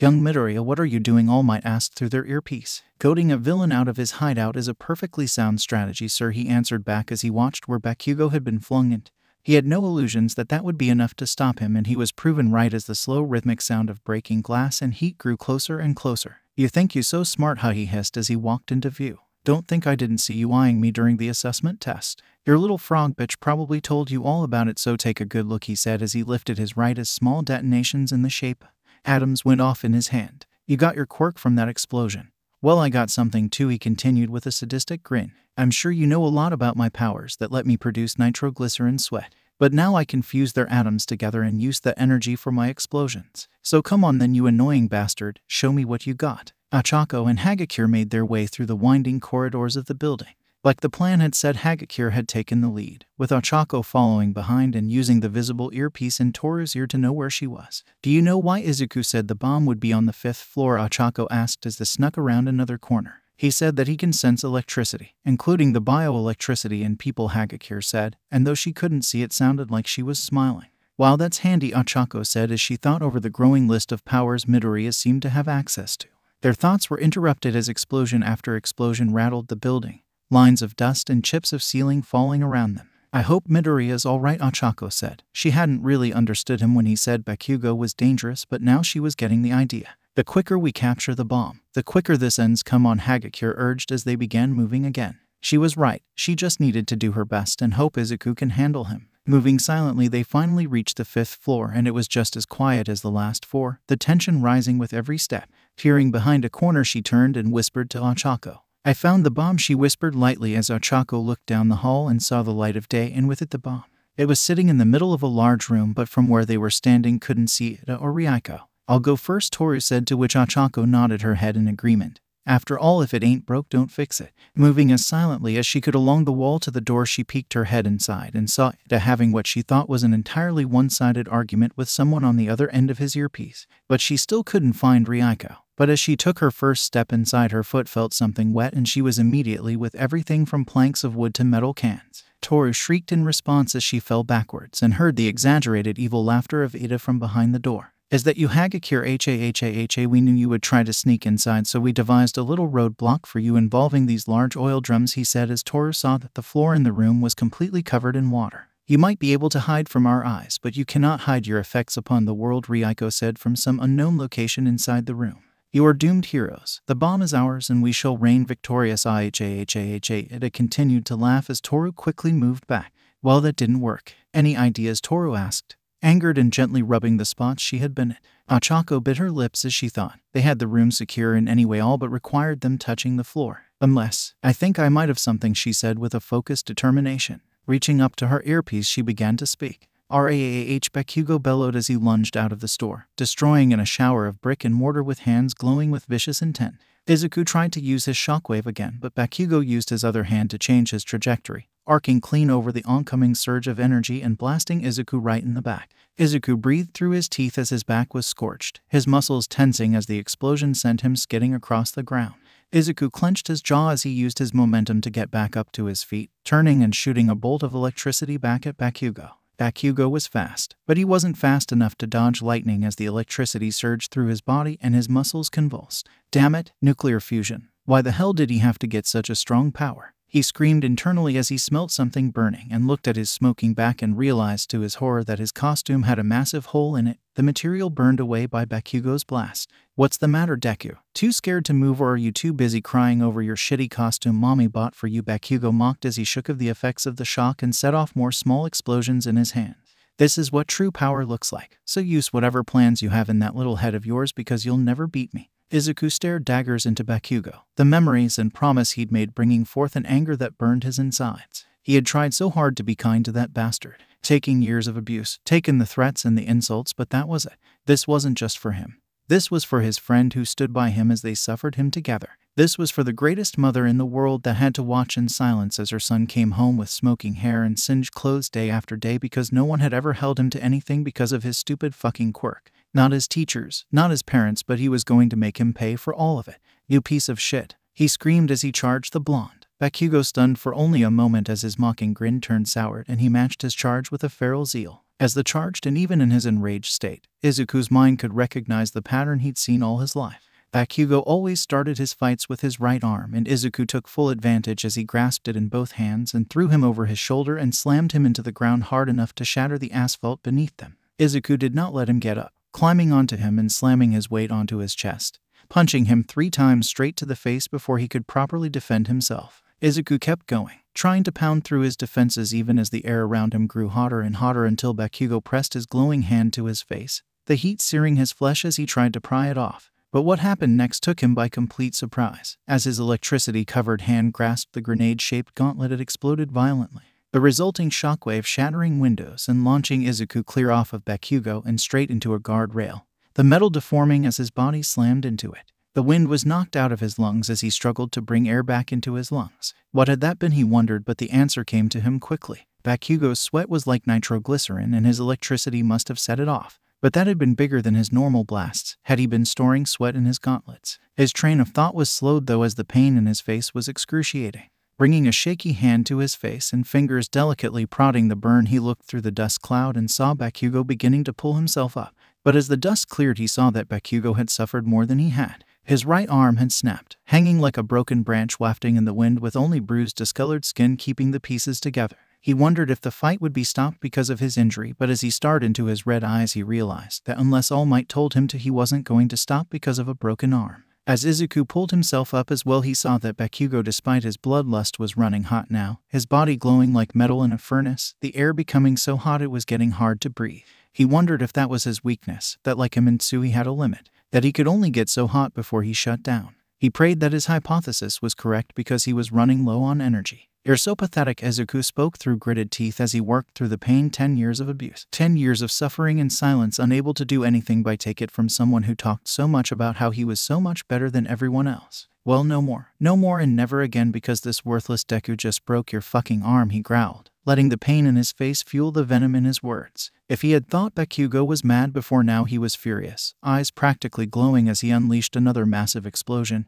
aiming to kick his head clean off. Izuku drew his hand back again, intending to shoot the other gauntlet and cause whatever had happened before. But instead of a simple lightning bolt, what left his hand was a condensed ball of energy. It was relatively slow in comparison, and Bakugo would have had no trouble evading it, but with his broken arm he had no way of changing course as the missile struck him hard in the chest with another large explosion that sent him flying back and smashing through the third-story window of another building. Izuku began to stumble after that, whatever that was, running on fumes as the vision around his eyes began to lose color. He looked around, desperate to find another source of electricity, and finally saw another light post. But it was too far. Bakugo would surely come rushing back before he could get there. But then he was struck by an idea as he finally pulled out his electro whip and swung it forward, wrapping it around the post, using it as a medium to drain the electricity into himself as the color began to return and the pain in his face diminished.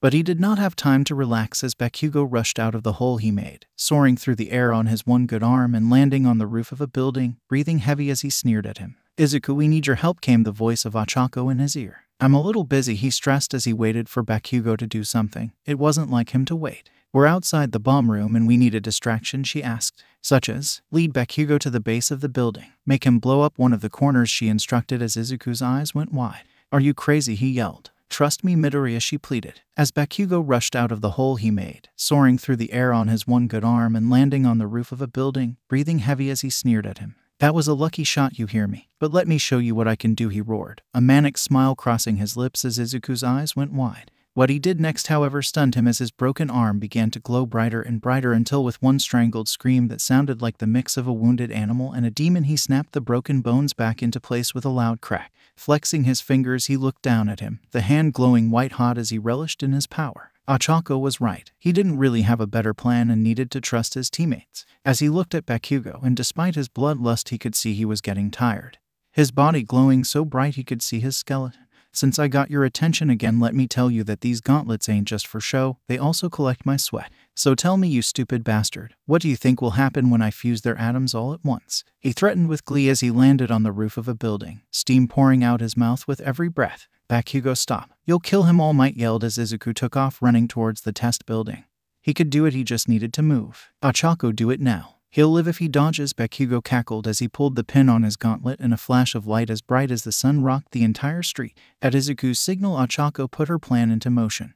With Toru climbing onto her back, she touched both, making them weightless as the building was slammed by a massive explosion that rocked it to its very foundation. Her heart was beating in her ears as she jumped soaring through the hallway as the whole building began to lean to the left. Memories of her childhood, of days spent trying to fly through the whole of her tire swing, filled her mind. Just like the swing, he said as two soared through the open door. Ada, even with all the chaos around them, still tried to intercept them, but now the water worked against them as he slipped and slid across the ground. Ochako smiled despite the fear, but as they were about to touch the bomb, it moved on its own, a purple shimmer coating it as the pair landed feet first on the wall. "Nice try," the voice of 𝐸𝐼𝐸 uttered as the silver-haired girl finally revealed herself. She had been using the junk in the room for levitation, completely unaffected by the moving building. "Toru, get the bomb," Ochako screamed as 𝐸𝐼𝐸 began to move the bomb in every direction, trying to keep it out of the invisible girl's hands. But she should have been more focused on herself as an invisible fist clocked her across the jaw, stunning her and giving Ochako the opening she needed. Jumping with all her might, she surged towards the falling bomb and clamped onto it hard. "I've got it," Ochako roared in triumph as the buzzer sounded. Heroes win. Everyone in the observation room stared in shock at the battle they had just witnessed, most having been too enthralled by the duel between Midoriya and 𴑵𾍒𴑚 to notice what had happened with the others. The practice building had been decimated, leaning on another building for support as the left corner had been completely destroyed, and in its place was a hole nearly 20 feet deep. Everyone watched as the smoke began to clear, hoping to see that Izuku had survived, all except All Might himself, who as the symbol of peace had raced towards the destruction with the speed of a bullet the moment the buzzer had sounded off. Mayuta and Tsu both looked at each other, their faces dripping with fear and worry. Had they just watched their best friend die? "Look, I see someone walking out," Kirishima said as he pointed to a darkened figure limping out of the smoke. "It's Midoriya. He's alive," Mina cheered as the tension visibly left the room. "Oh my god, that was too intense," Zero said, his shoulders slacking in relieved tension. "They were really going at it," Mina said in bewilderment. She had witnessed her fair share of fights in grade school, but this was something more. "Hey, mind to do Izuku and 𝑵𾍒𴑚 know each other?" she asked as all eyes turned to him. 𝑵𾍒𴑚 went to the same school as us," he said, freezing at first before answering, which only furthered her suspicions. Coupled that with what Tsuyu had said about them meeting in the hospital after the blast in Mustafu, the pieces began to fall into place. And as she looked at the screen that showed 𝑵𾍒𴑚, tired and beaten, a small smile spread across her face and a single thought came to mind. "Good job, Midoriya." Izuku let out a long breath, a slight stream of smoke coming out of his lungs as he coughed. He could barely feel the left side of his body, and the right side felt like it was on fire. Happy though to still be among the living, he looked around to see that he was inside what once was supposed to be the lobby, or at least what was left of it. Looking down at his ruined costume, he felt his mood darken. The entire left sleeve had been destroyed, and it was only the collar that was keeping it from sliding off. He felt a lone tear fall from his eye as he looked at it. "I'm sorry, Mom," young Midoriya. "Are you all right?" the voice of All Might asked as Izuku lifted a shaky hand towards his ear, only to find that his earpiece had fallen out. He then felt a hand on his shoulder and realized that he was actually there. Looking up, he saw the mountain of a man standing before him as he jumped in surprise and making the pain flare up. "I'm okay, sir. Just need some juice," he answered, his world spinning as he looked for anything electrical. "You seem rather burned." "I will call for the nurse," All Might said, but Izuku shook his head as he heard the telltale sound of electrical discharge. Moving towards the sound, he found an exposed wire and gasped it, letting the thousands of volts wash over his body as the pain and numbness faded. "I feel better now," he said, his mind now working in proper order. All Might, looking surprised at the display of accelerated healing, gave a thumbs up as the sound of several footsteps grew closer. "Midoriya, we did it," came the voice of Ochako, cheering as she walked down the ruined steps with Toru helping 𝑘𝐼 walk down and Ida not far behind. Her excitement was infectious as she jumped for joy, making Izuku smile as well. "Great work, Ochako. Your plan worked," Midoriya said as the evidence of his victory finally came into view. Turning his head, he looked further down the street to see his former bully walking up to them, a 1,000-yard stare in his eyes which made the victory so much sweeter. His body wasn't glowing anymore, but steam still wafted off of him, and his arm, once broken, now seemed fine. It seemed he had a healing factor as well. All Might, seeing the boy, went to check on him and put a hand on his shoulder, the action seeming to pull him out of whatever tailspin of thought he was in. "Do not be discouraged, young 𝑵𝍒𴑚. As long as you're willing to learn, a defeat is only an opportunity to improve," he advised. Izuku could only shake his head at the #1 hero's attempt. He'd tried to be nice to 𝑵𝍒𴑚 for 10 years, and it didn't get him anywhere, and he highly doubted that would change anytime soon. "Now then, children, we shall review your battle in the observation room," All Might said as he turned and led them to the rest of the class. As soon as Izuku entered the room, he was swarmed by his classmates, smiling faces of astonishment filling his view. "Well, most of them. If you ever do something crazy like that again, I'll kill you myself," Mayuta warned, pointing a shaky finger at him as he struggled to keep from leaping for joy at his friend's survival. "That was insane, Midoriya. How did you survive that?" Kirishima asked, fang-filled mouth smiling wide. "Oh, I used my polarity wall," he said as he pointed his right arm away from everyone and emitted a large circular field that bathed the room in blue. "It basically turns anything it touches into energy for me to use," he explained as he looked to Mayuta, who understood what he was getting at, pulling a ball of his head and throwing it at the shield. As soon as the ball and the shield made contact, the hairball disintegrated with nothing left to show it had ever existed, the demonstration kicking off another round surprise and admiration for his powerful quirk, except for one. "Well, in spite of the results, the MVP of this match is young 𝑘𝐼," the deep voice of All Might announced, surprising the whole class and most of all 𝑘𝐼 herself. "Shouldn't it be one of the heroes? They won after all," came the anxious voice of Kanoko Komori. "You would think so. Why didn't I pick one of those three?" "Any guesses?" All Might inquired as the tall raven-haired girl raised her hand immediately. "I can answer that. 𝑘𝐼 was the one who most thoroughly embraced this challenge and the one who most accurately adapted to her assigned role," she said as she explained further. 𝑘𝐼 allowed his personal history with Midoriya to cloud his judgment, allowing himself to be lured away by Midoriya so he could not assist his teammate. Likewise, using such a powerful weapon like his gauntlets in the direction of the bomb was a foolish move. Similarly, Midoriya also allowed his personal history with Bakugo to cloud his judgment, seemingly having no plan outside of luring Bakugo away. Also, when he had thrown Bakugo to the ground, he could have attempted to use his capture tape to secure a victory, but instead continued to fight him. He allowed his anger to get the better of him. As for Uraraka and Hagakure, their plan was far too reckless, relying on too many variables that if not met could have been disastrous. If they had treated the bomb as if it were real, they never would have gone through with it. And though Ada prepared for their enemy's arrival, even using water as a means of locating Hagakure, it was that same water that prevented him from stopping them. Ryuko meanwhile kept a cool head throughout the exercise, sticking to her assigned role to protect the dummy weapon at all cost even while the building was falling. All in all, she respected the spirit of the trial the most. She finished as everyone stared at her. Even All Might looked to the girl in shock, stunned that she had been able to explain it better than he could. Well, yes, that about covers it, he said as he quickly issued for the next round to begin. Battle 2. Team G versus Team C. To say that Mineta was happy with his current partners would have been something of an understatement. There was the lovely Momo, whose costume played to all her strengths, and Pony, who he had been surprised to see again after first meeting her. And while the horse legs were a bit of a turnoff, she had a cute face. Truly, the only way this could have been better would have been if Shizaki had been on his team. Out of all the girls in class, he could confidently say she was the best. Sure, some had bigger boobs, a nicer ass, but when everything was put together, there was no competition. Maybe it was because she had been so nice to him. He wouldn't have been surprised if she had expected the worst when she had woken up to his face during the exam. Or maybe it was because he was a hopeless romantic beneath all the horny. One, the other, or maybe both, he didn't really know. So whatever happened to that guy you was sitting next to on the bus? The guy with the gas mask, Mineta asked as they walked into the training building. Not no. Once he gone. No see, she answered back in broken Japanese, her face turning into a frown. Mineta nodded his head along. After seeing him run away with that guy's gun, he'd wondered what happened before he got there. He'd seemed like a bit of a tool, but from the way she seemed to talk about him, maybe there had been more to him. It's not like he'd caught him at the best of times. Going into a challenge you're all but certain to lose would piss anyone off. So what happened? During the exam, he specified, as the American transfer student seemed to think it over. Pony was fighting robots, then big robot come.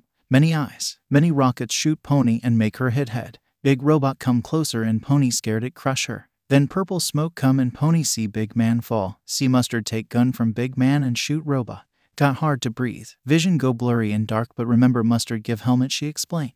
Mustard, Mineta said, confused by the odd name. It how you say? Nickname. Funny joke I give about helmet, she said, smiling at the memory. If you two don't mind, shouldn't we focus more on the task at hand? Momo chided. Mineta rolled his eyes but agreed that it was time to get serious. After watching Midoriya's match with Bakugo, he needed to keep pushing himself. Pulling his hairballs out, he started sticking them to the floors and walls as they went and concentrating the most around the hallway that led directly to the bomb room, and by the time they got in, a small trickle of blood was beginning to flow down the side of his head. As soon as they got in, Mono wasted little time as she started producing sheets of steel and placing them over the door, and as she worked he noticed the glare she gave him as he approached her. He half expected that. He had gotten quite the nosebleed when she demonstrated her quirk. What do you want? She asked suspiciously, turning to make sure that he couldn't look at her ass. Mineta simply smiled. He'd already had a good look at it on the walk here, so it didn't matter. Besides, a nice ass can wait. Now it was time to win. I've got a plan to deal with Kaminari, he told her, as all that training and theorizing with Midoriya was paying off, and he could see her expression turn from hostile to curious.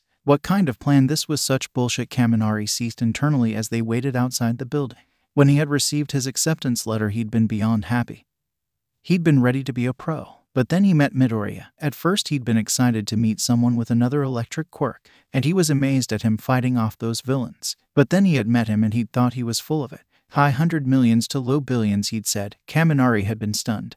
That was impossible, beyond impossible. How could someone just as old as him have a quirk so much stronger than his and with no downsides? As long as I have something to drain, I can keep going, he'd said. But then he had watched him take on that Bakugo guy with everyone else. And with every second that ticked by, he felt his guts twisting, a heavy weight building on his shoulders. He had realized with horror that Midoriya hadn't been lying, and realizing just how much Midoriya could do and how much he couldn't.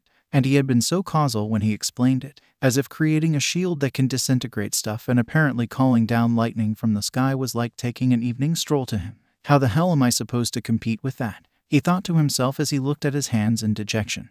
Arcs of yellow electricity dancing between his fingers before he balled them into fists. Hey, what's your name again? Came a female voice. Looking up, he could see the annoyed face of Gyro looking back at him. 𝗀𴏂 he stuttered out, his cheeks growing a shade of red as he looked at the cute girl. Right, so your quirk is like Midoriya's, she asked as he felt the anger beginning to fill him at the mention of his name.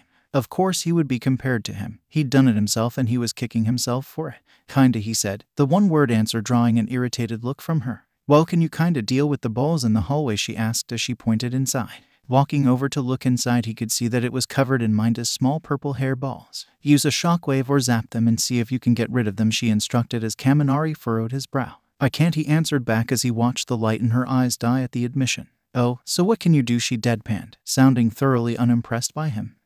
I can discharge electricity from my body, but I can't control where it goes and it messes with my head if I use too much, he said, any feeling of self-worth disappearing like tears in the rain with every word he spoke. Oh, that's nice, she said, rolling her eyes as the light in them faded in disappointment as the sound of the buzzer for the match to begin cut through the air. Whatever, we'll just walk around them. Come on, Ojiro, she said, turning away from him with Ojiro only giving him pitying hand on his shoulder before moving on with Gyro. Kaminari walked with them, his mind not all there as they moved through the building.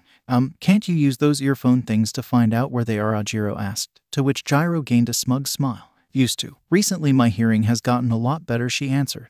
Though they knew where to go, it took them longer thanks to the floor being covered in Minda's balls, with one wrong step resulting in losing a shoe. When they finally reached the right floor and Kaminari saw the door that held the key to their victory further down the hall, he felt a spiteful rage fill his body. He had just got here and already he was being looked down upon. He would not allow it. He was going to show them what he can do. I'll go first, he said, and Gyro quirked her eyebrow at the declaration, aiming to speak before being cut off. One of you, break down the door and I'll rush in and hit them with everything I've got, he said, glaring at the door like it owed him money. Gyro gave him a look that all but screamed that Shed didn't believe he could do it, but eventually accepted. You better know what you're doing, Gyro said in snide exhaustion as she faced the door and plugged her earphone jacks into her boots. What came next was a wave on sonic energy that blew the door straight off its hinges. Kaminari didn't even wait for the door to hit the ground as he charged the opening, the bomb clear in his sight. 3 million volts, he screamed, unleashing all his power as a surge of yellow electricity flowed out of his body. He was going to do it. He was going to win. Villains win. Huh, he said as his mind slowly came back to him. Kaminari looked around to see what happened and realized quickly he wasn't standing on the ground but was stuck to the wall by a pair of horns and saw the horse girl and Minda looking at him with pity. Sorry man, he said as he pointed a gloved finger to a large metal rod embedded in the floor. A grounding rod, the thought feeling like a punch to the gut as tried to see what had happened to Ojiro and Gyro. Quickly he found Ojiro resting against the wall and nursing his ears while Gyro stood there, red as a tomato and missing one of her boots. Sorry, but you were just outmatched, Momo said, as she held a flashbang in her hand and Kaminari hung his head. He had failed. Battle 2, Team B versus Team I. Shihai, Shoji, and Todoroki stood by the building in silence, waiting for the buzzer to sound so that their battle could begin. So what's the PL? Shihai tried to say but was interrupted by Todoroki raising his hand. Wait, he said as the buzzer rang and the trio began to move towards the entrance. Without warning, Todoroki pressed his hand to the wall of the building and covered the building in a thick sheen of ice. With a quiet slap, something small fell from behind the doorway. Looking closely, Shihai was shocked to see that it was a human ear. Todoroki picked up as if it were just a dry leaf. Now we can talk, he continued, pocketing the severed ear like it was nothing. Shihai, what is your quirk? Todoroki asked, the boy having half his body covered in ice. My quirk is called Dark. It allows my body to merge with anything dark-colored, he answered as Todoroki listened. Good. Go in and deal with Juzo, he commanded as Shihai looked at him in anger. And who are you to boss me around, he challenged, already sick of his attitude as Todoroki turned to look at him. Do you want to win or not, he asked, his voice only mildly tinged with annoyance. Juzo's quirk allows him to soften any non-living thing he touches and swim in it as if it were water. Your quirk allows you to move freely in darkness. I will destroy the lights. You will find Juzo and deal with him, he said in an almost tired tone as cold air began to circle around him and ice began to flow from his foot. The frost flowed up the wall and across the ceiling until it reached the lights, growing colder and colder until the light shattered, covering the lobby in darkness. Not having a better idea, Shihai accepted the plan with a huff as he walked forward. Standing at the precipice, he picked up a pebble from the ground, tossed it at the tiled floor, the pebble immediately sinking into the hidden trap. Taking in a deep breath, he leapt forward and allowed deep into darkness. The darkness was his friend. The darkness was his home, and he would find any who would intrude upon it. His sense of sight had been taken from him in this watery abyss, but he could still hear, still feel, and that would be enough. Moving like a shark through the mud and capture tape in hand, he pounced on that feeling and felt the muscles of his prey tense in surprise. Like the trapdoor spider and the tarantula hawk wasp, the predator has become the prey, he waxed poetically as he wrapped his arm around his throat in a chalk hold. 𝗍𝐸 tried to escape the hold, instinctively trying to pull him off. But he would not let go as the pair thrashed and flailed, 𝗂𝐻𝐻 only increasing the pressure around his neck as his other hand attempted to wrap him with the tape. Just as he managed to tie the tape around his bicep, 𝗍𝐸 erupted from his watery home like a whale breaches the surface of the ocean and right into the bomb room where Kendo and Setsuna were waiting. Before 𝗂𝐻𝐻 could flee back into the darkness, he was grasped by a pair of massive hands. "Good job getting him," her 𝗍𝐸, Kendo said with a smile. "Not fast enough though," he answered back as he coughed and rubbed his throat, showing the capture tape wrapped around him. "Damn it, we can still win this if we," Kendo tried to say before the sound of ice cracking and slow footsteps could be heard further down the hall. Closer and closer it came until the eyes of Shoto Todoroki appeared. "You can try and fight, but I'll just freeze you solid," he said in a calm and intimidating tone as he walked up to the bomb and touched it. "Heroes win," came the voice of All Might as the buzzer sounded. As he did, Todoroki began to melt all the ice, turning the building into a sauna. "By the way, here's your ear back," he said as he tossed it to Setsuna, the woman glaring in anger at her defeat even as she reattached her ear. Battle 3, Team H versus Team J. "Are you ready, 𝐬𝐸?" Kirishima said, pumping himself up and jumping on the spot as adrenaline filled his system. "Hell yes," 𝐬𝐸 affirmed as he covered the bomb room in his elastic tape. After seeing the overwhelming power of Todoroki and the determination to win by Izuku, the two boys were more than eager to prove themselves. "By the way, what's your quirk?" 𝐬𝐸 asked to the third member of their group. "Oh, my quirk lets me bind things together at the atomic level," 𝗂𝐸 said as he demonstrated his quirk by binding a traffic cone to the wall. "That's awesome. Your quirk is perfect for this," Kirishima praised. "Go out there and fuse all the doors shut." Nodding in agreement, 𝗂𝐸 went to work. "So do you have a plan?" 𝐬𝐸 asked him, to which he shook his head. "Beyond reinforcing every door from here to there, no." "Why do you?" Kirishima admitted as 𝐬𝐸 began to smile. "Yes, I do." 𝐬𝐸 rolled her neck as they waited for the buzzer. All of their opponents' quirks were either defensive in nature or couldn't be used to their full potential indoors. Still, though, that didn't give them an excuse to be arrogant.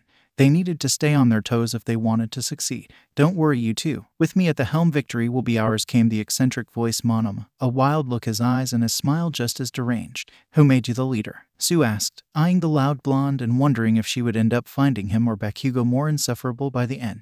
"But who else has the tactical brilliance?" he asked, gesturing to himself as if the answer was as obvious as the sun in the sky. As he finished stroking his ego, the buzzer for the match rang through the air. "Firstly, might I have your hands?" he smiled as both 𝐬𝐸 and Tokoyami looked to each other. While they hadn't talked before, they could each tell that they didn't want to follow this guy's instructions. "I promise. Our victory will be quick if you do," he continued. "I'll even let either of you go in first if you'd like," both looking to each other. They each extended a hand towards the pompous blonde.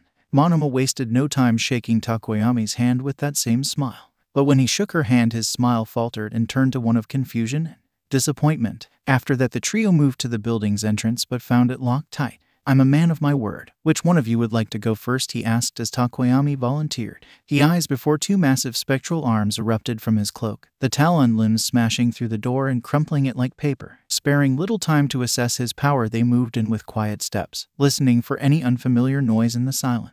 Though as Tokoyami entered the darkness, 𝐬𝐸 could have sworn she saw the darkness reach out and swirl around him. With Kirishima on their team, they were all but expecting him to bursting out of a wall. But as they moved from floor to floor, they did not find him. All they found was more welded doors. "Where are they?" Tokoyami whispered. They checked every floor and they were running out of time. "This is the last room," 𝐬𝐸 told him, her own anger beginning to show. She wished she could use her hydrosense to find out where they were like Izuku could with his radar pulse. But she had learned while training she could only sense things if they were in the same body of water. With a grunt, Tokoyami smashed the door to the final room open, the door getting caught in 𝐬𝐸's tape that covered the room like cobwebs. Moving in, they didn't see anything, but for a moment they heard something falling. From behind them, something hit the ground hard, sending up a cloud of dust and launching 𝐬𝐸 and Tokoyami flying into the web of tape. 𝐻𝐻𝐻, it worked, 𝐬𝐸, came the voice of Kirishima as he pulled himself out of the floor, and looking up he could see where he had come from. High up on the ceiling were the smiling faces of 𝐬𝐸 and 𝗂𝐸. She could see that they had used 𝗂𝐸's quirk to climb their way up and stuck the bomb to the ceiling. "Sorry 𝐬𝐸, nothing per." Kirishima tried to apologize before an ear-splitting scream filled the room. "Oh, my arm, my arm. 𝐬𝐸, help me," came the desperate plea of Monoma as everyone tried to look through the dust that had still not settled.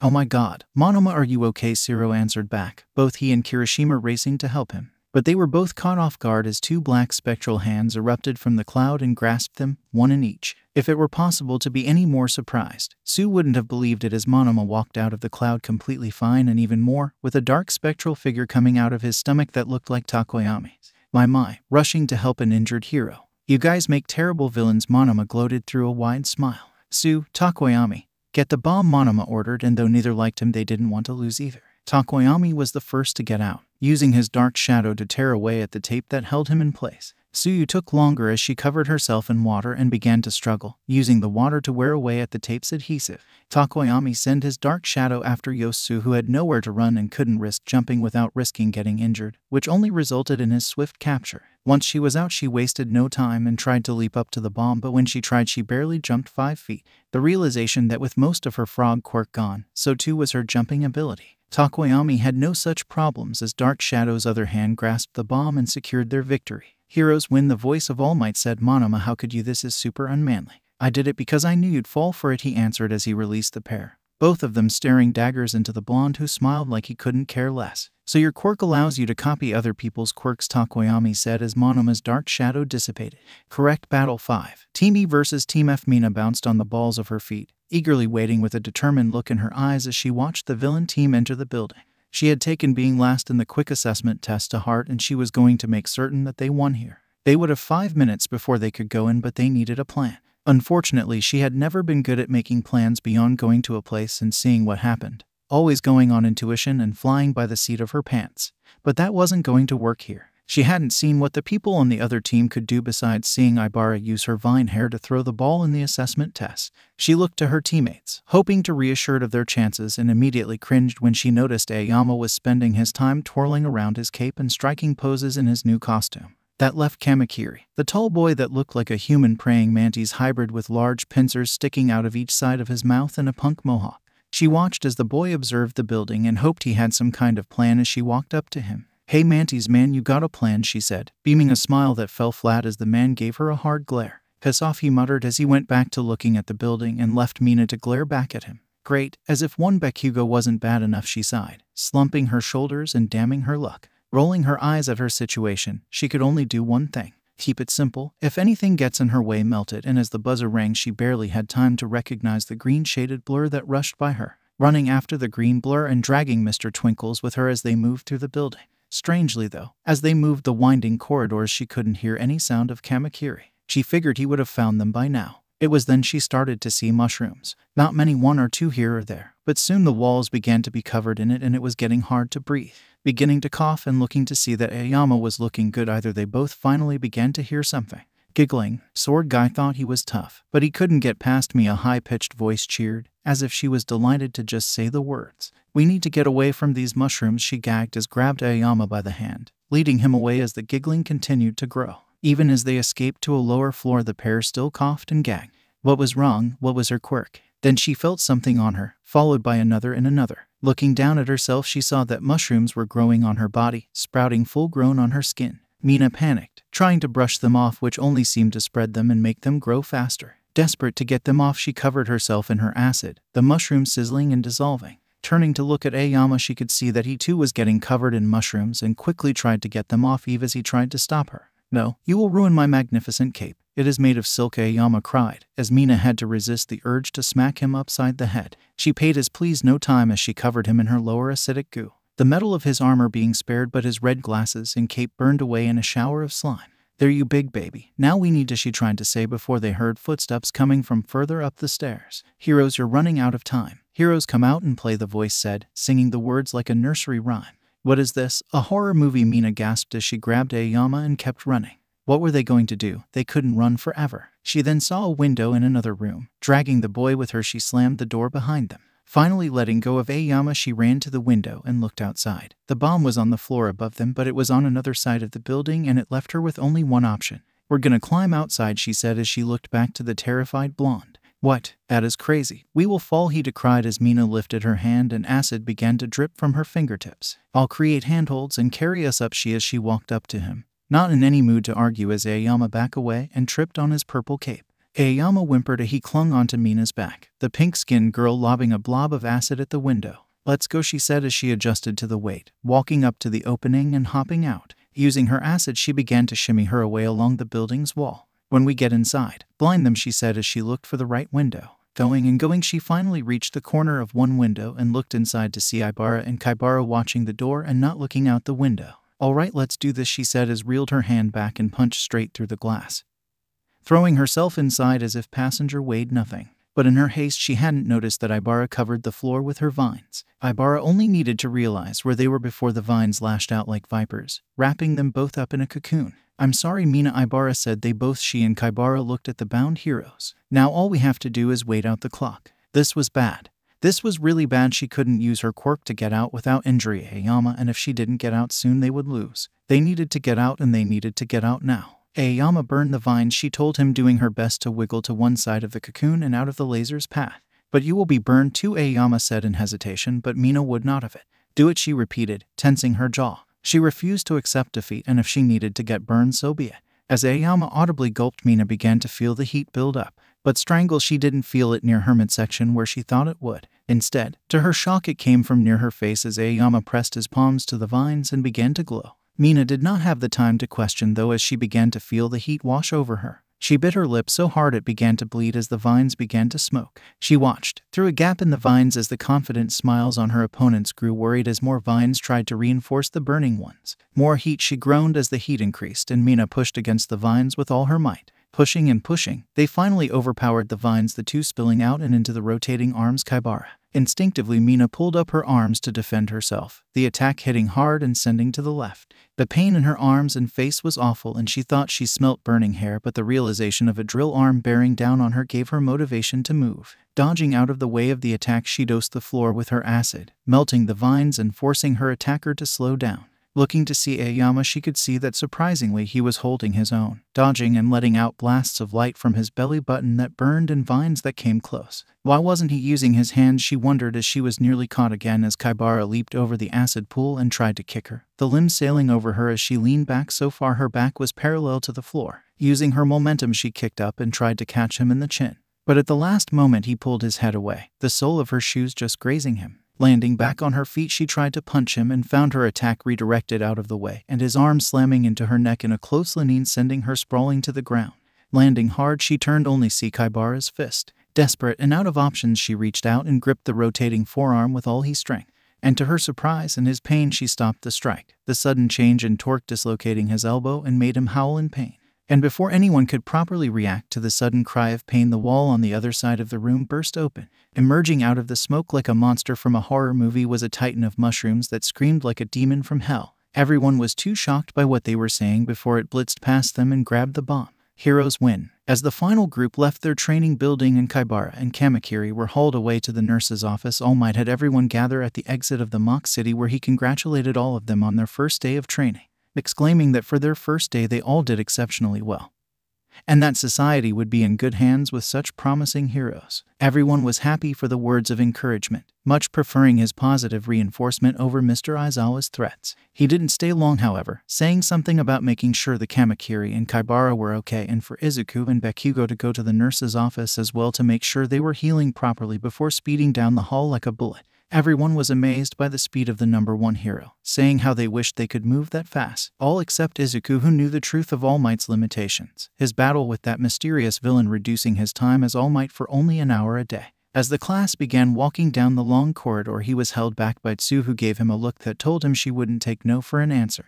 Led by the hand to the side of the exit, and once out of sight, he was greeted by a hard slap on the top of his hand. "Oh, what was?" he tried to say before Tsuyu pulled him into a kiss, wrapping her arms around his neck and pulling him in closer. His complaints died on his tongue as hers met his as he began to kiss back, both thoroughly enjoying the other after their exhausting battles. "If you ever make me worry like that again, I won't forgive you," she said as they pulled away to breathe, struggling to sound threatening as the happiness of his safety blunted her words. "Didn't mean to scare you," he whispered with a smile. Tsu pouted at that, an expression for easier now with her more human appearance. "Well, you did," she whispered back, before her lips turned into a smug smile. "Good job with Bakugo, by the way. That ought to sting his ego, Bakugo," he repeated, surprised by the sudden nickname Tsu had decided to give him. "If he's going to insult you with Deku, I figured we should give him a proper name as well," she answered, sounding very proud of idea. "I think it fits pretty well." Izuku chuckled at the name calling. In all these years, neither he nor Mineta had ever thought to give Katsuki a nickname. Not that they would have said in front of him if they had.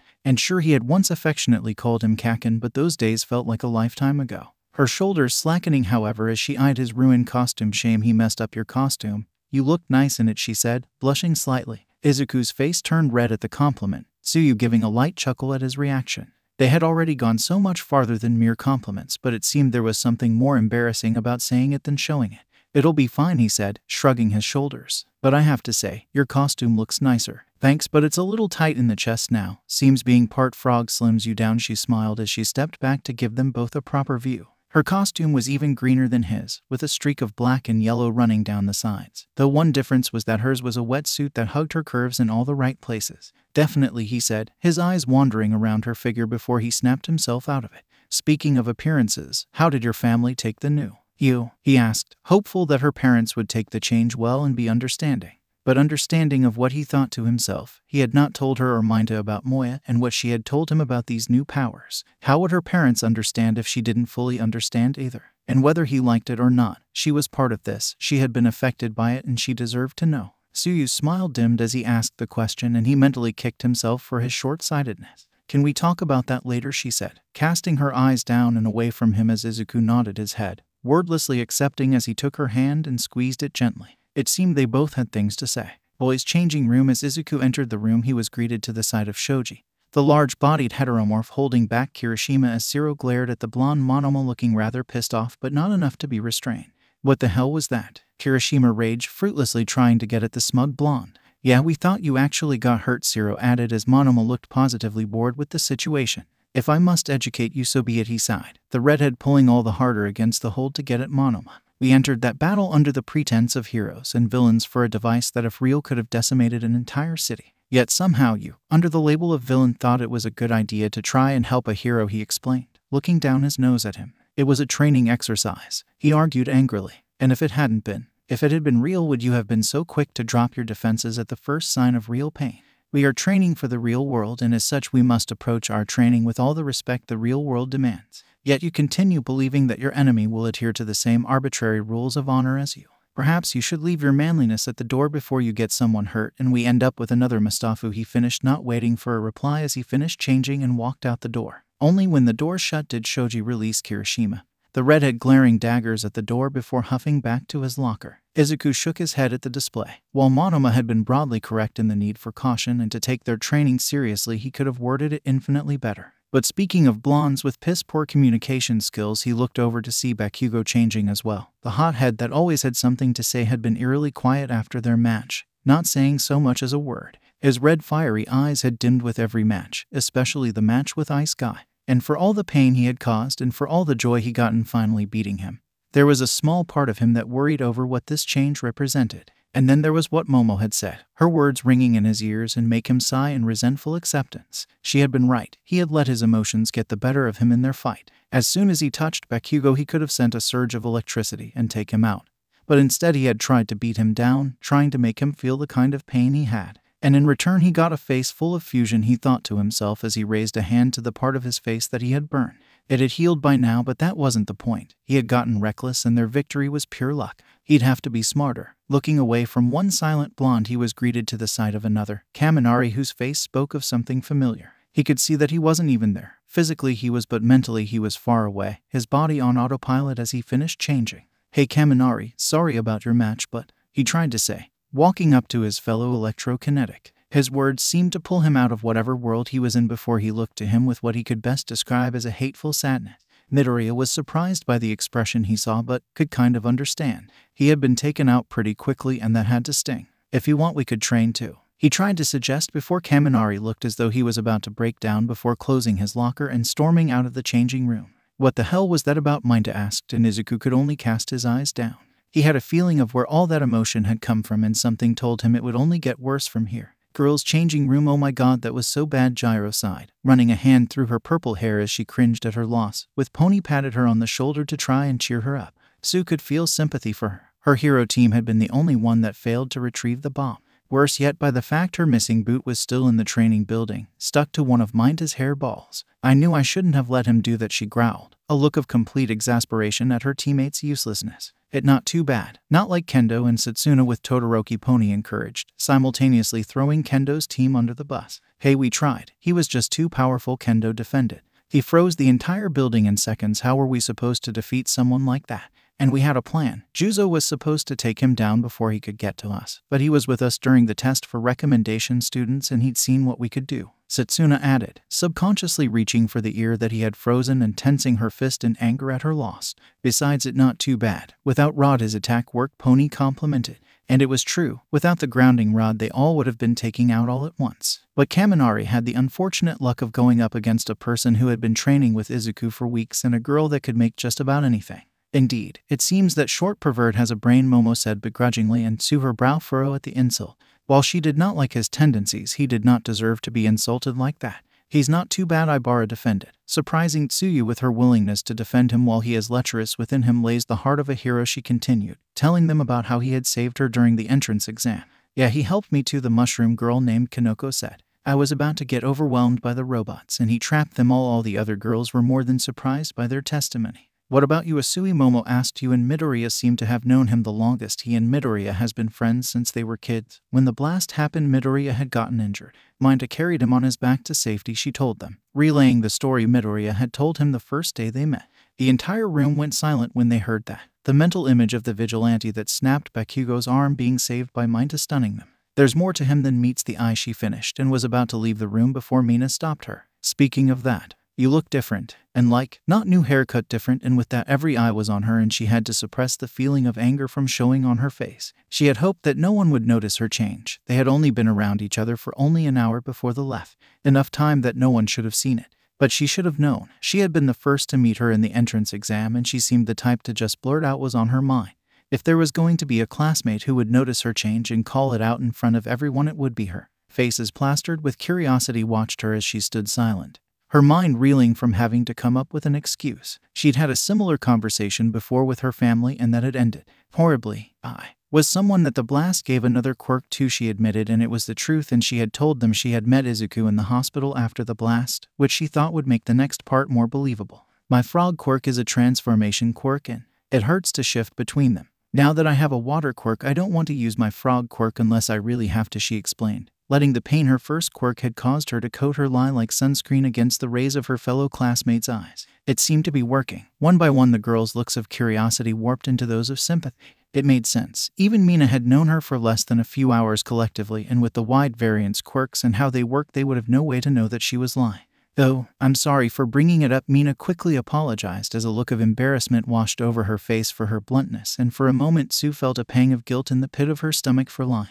She knew if it was someone else she would have been the first to ask, but even she didn't know. Why had that blast given another quirk? And why had been erasing her original? So many things had changed for her and she had so few answers, and while her classmates might buy her story, she knew Mr. Aizawa and the rest of the school faculty who knew the truth of her frog quirk would want answers. As Izuku left the changing room, he and Bakugo began their walk towards Recover Girl's office, giving Bakugo all the space he wanted as he walked far behind him. Beside him though had been Mina and the mushroom girl Kanoko. Hey, nice going with Bakugo by the way, she whispered, cupping her hand to her mouth so that the blonde couldn't hear. Thank you, he answered back, the taste of victory soured by how he had gotten it. You did great too. I didn't know you were that strong, he praised as Mina smiled smugly, posing dramatically as they walked. They had all watched as she had stopped Kaibara's drill arm with her bare hand, and that hadn't been the only time she had surprised them. In the assessment test she had been the only one to beat Shoji's grip strength, beating his 540 kilograms grip with her own 650 kilograms grip. Even he and Tsuyu hadn't been able to grip harder than 300 kilograms. Yeah, like in the ball throw test, you nearly threw it a whole kilometer, Kanoko added, bringing to mind the shocked looks they had all had when she had reeled back her hand and sent that ball flying over the tree line on the other side of the school. To be honest, I didn't know either, she admitted, her earlier confidence wavering as she repeatedly clenched and opened her hand. The strength thing is kind of new. That made Izuku think, did Mina have the same kind of strange power as him? It seemed possible he didn't think she lived Mustafu before the blast. Had the bomb's effects traveled farther than he had assumed? So is that why you're going to Recovery Girl's office, he asked as she nodded her head. It was a split-second thing. I didn't mean to hurt him, she said, sounding truly remorseful. That's why I'm going to, Kanoko told them. Chuckling nervously, I got a little too into the role, that's putting it lightly, Mina joked as repeated what she had in the exercise. And though had been rather overzealous, he couldn't help but be amazed by her quirk. It was practically the perfect area denial weapon, and he struggled to think how someone could get past it without a window to climb out of. Finally, they reached the nurse's office and were just in time to see Recovery Girl pulled the last of the mushrooms off of Kamakiri's body. "Ah, you finally here. You two boys go over there and I'll see how you both are faring," she instructed, only giving them a moment's grace before pointing to an X-ray machine as she helped Kamakiri breathe in fresh, unspore-filled air. The two boys did as instructed, giving each other a wide berth as Izuku watched Mina and Kanoko apologize to their respective boys. Kaibara had been the more accepting of the apology, shrugging a shoulder as his other arm was hung in a sling. Kamakiri meanwhile rebuffed the Mushroom Girl's apology, saying he didn't need it.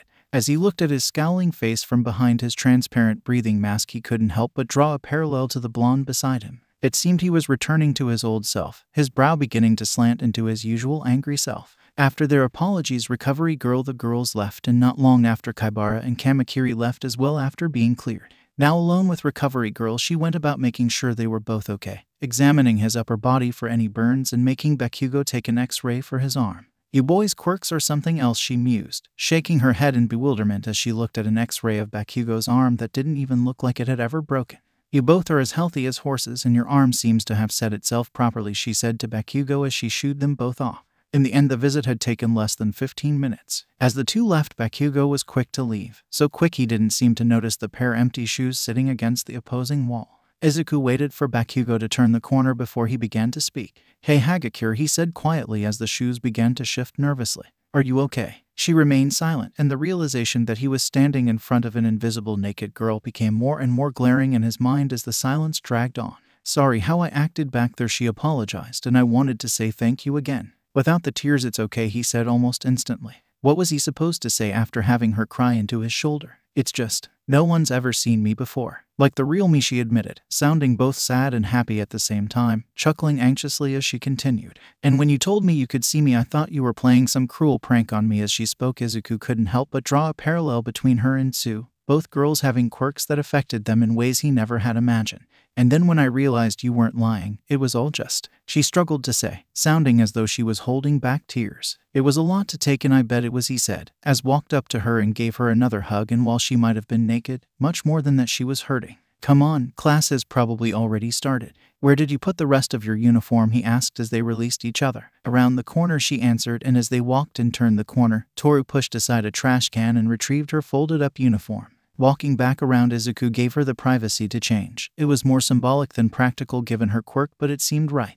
"Okay, you can come back," she said, and turned to see a floating school uniform. "If you'd like, you can hang out with me and my friends," he offered as the two walked back to class and allowed himself one radar pulse to watch her lips turn into a smile as she turned her face to his. "I'd like that the rest of the day went by smoothly." The classes blurring together as his mind returned again and again to the conversation he knew he had to have. He'd already made up his mind about telling Tsu, but he was going to tell 𝗏. He might not have gotten another power from that blast, but he had known him almost all his life and he trusted him with his life. Throwing his bag over his shoulder, he walked over and gathered both Tsuyu and 𝗏. "I have something to tell you both," he whispered quietly. "All right, man, shoot," 𝗏 said, shrugging his shoulders. "Not here. Let's go back to my place," he told them, and while 𝗏 looked at him strangely for a moment, Tsu was more than eager and he could have guessed why. The walk back to his place was quick and quiet, the silence only broken when Tsuyu spoke. "What if your mom's there?" Tsuyu asked. "She usually isn't there around this time," he answered as they finished their journey to Izuku's apartment. As he fiddled with his keys and unlocked the door, he was thankfully greeted by an empty house. Walking into his room and closing the door, he turned to them both. "So what did you want to talk about?" 𝗏 asked, sitting cross-legged and leaning against his bed. "What I wanted to talk to you both about was the blast," he said as he sat down in his computer chair, needing to sit so he could center himself for what he was about to say. "Okay, but I need you both to promise me that I'm about to say doesn't leave this room," he stated, pointing to each of them. Each nodded their heads, their faces turning more serious with the tone of Midoriya's voice as he slowly explained that after their fight with the Reapers and after that video of him got popular, Moya came to talk to him. "A person from the HPSC came to talk to you," 𝗏 shouted, and Izuku did his best to shush him, worrying that somehow someone could still be listening.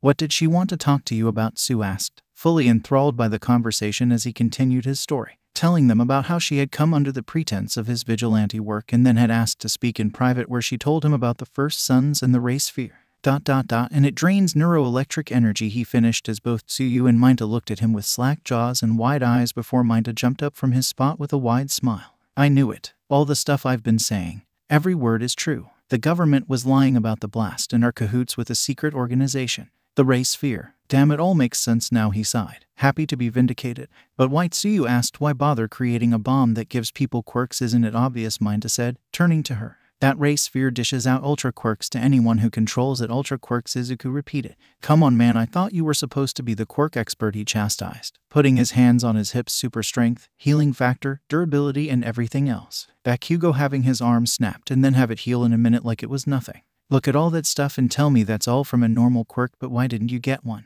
You were closer to Izuku when the bomb went off than I was, Tsuyu countered as she looked down at her now normal hands. And why was it erasing my frog quirk? So that's why you look so different, 𝗫𝗀 exclaimed. It's because they're not quirks, Izuku revealed, and once more both of them were stunned. Izuku then continued on, telling them about Moya sending him into the Neon District and searching for John's dead drops, entailing a Reaper who had a backpack full of blast shards. She said that whatever these powers are, they aren't quirks, he finished, letting the information settle. Dude, you're actually a vigilante, super spy said in awe of what he had done. And now she wants you to help her find her husband with these dead drops, Tsuyu said, repeating what he had told them as he nodded. He's the last one to have the ray sphere, he told her. How do you know that? She asked, and Izuku stumbled. He hadn't told them what had been in the dead drops, and while 𝗫𝗀 knew about his unintentional involvement in the blast, he hadn't told Tsu. Should he tell her? Would she understand? The thought of her looking at him and seeing a murderer sent a chill up his spine. No, she would understand, right? It said so in one of the dead drops, he answered. Really? Let's hear them, 𝗫𝗀 encouraged, and Izuku felt himself cringe internally. Pulling his phone out of his pocket, he flipped to the 3 audio files. He'd only listened to the one, but he guessed now was as good a time as any. With a tap, the silence of the room was filled with the tried, frantic voice of John White, all 3 listening intently as he explained how he retrieved the ray sphere and was going into hiding to get away from Kessler. It was you, Tsuyu said, looking at him with wide eyes. You delivered the bomb. Wait, he didn't know it was a bomb, 𝗫𝗀 said, quickly coming to his friend's defense. I need a moment, she said, looking completely stunned as she rested her head in her hands. Play the next one. The 2 boys looked at each other, and with nothing else to say, they played the next one. Contact established with the first sons. Met a woman who called herself Jane, and she asked me a variety of questions, including whether or not I've exhibited extrasensory abilities. Don't know why she didn't just call it a quirk, but I told her I was quirkless. Jane seemed to mull this over for a while, and then she gave me an address. I was instructed to meet her there at midnight. No further details. As the second message ended, Tsuyu let out a long sigh as she looked at Izuku with eyes almost pleading. Did you know? No, Tsuyu, I didn't. I swear, he swore with every ounce of honesty he had. If I had known what would happen that day, I never would have delivered that package. Come on, Tsuyu. Does he look like a terrorist? 𝗫𝗀 said, waving a hand at Midoriya as if the idea was too ridiculous to even take seriously. Do you really think I could do that? He asked, his heart beginning to ache. Deliver a bomb? Kill thousands, and all for what? To have powers. To be a hero, he said, disgust building in his throat at the idea his words created. No, I don't. It's just, she tried to say, but her lips were beginning to fail her. Would I risk going to prison by being a vigilante? Trying to solve a crime I committed, he said, walking up to her and grabbing her hands in his and feeling the ache in his chest grow deeper at the stiffness of her body. The eyes of the girl that had embraced him feeling so distant. Remember what I said on the day of the entrance exam? Slowly she nodded her head as she spoke, her throat sounding tense and restrictive. You said you wanted to make it all worth it. He felt a small amount of relief in that she remembered. That's why I want to become a hero. To make their deaths mean something and to find every last member of the first sons and bring them down. Midoriya finally let himself breathe in air after his speech, gulping down breaths as the tension in the room began to lax. You're right. I shouldn't have doubted you, she whispered, squeezing his hands and a look of shame filling her features. It's just a lot to take in. I'm sorry. Midoriya felt the pain in his chest slowly begin to settle down as the trio stayed in silence for a moment, the reveal leaving both him and Tsu emotionally exhausted. All right, you two, let's finish this. Play that 3rd recording so we can hear what's next, 𝗫𝗀 suggested.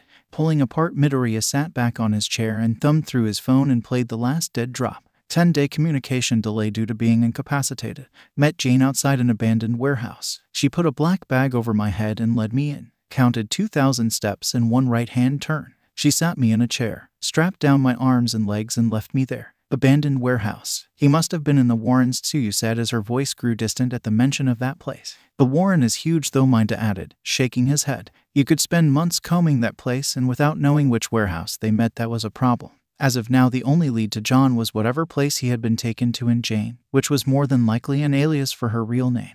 I'll call Moya later, see if she can help, he said. And when you do that, you call me. I'm not about to let you do this on your own, 𝗫𝗀 told him. You can count me in too, Tsuyu added.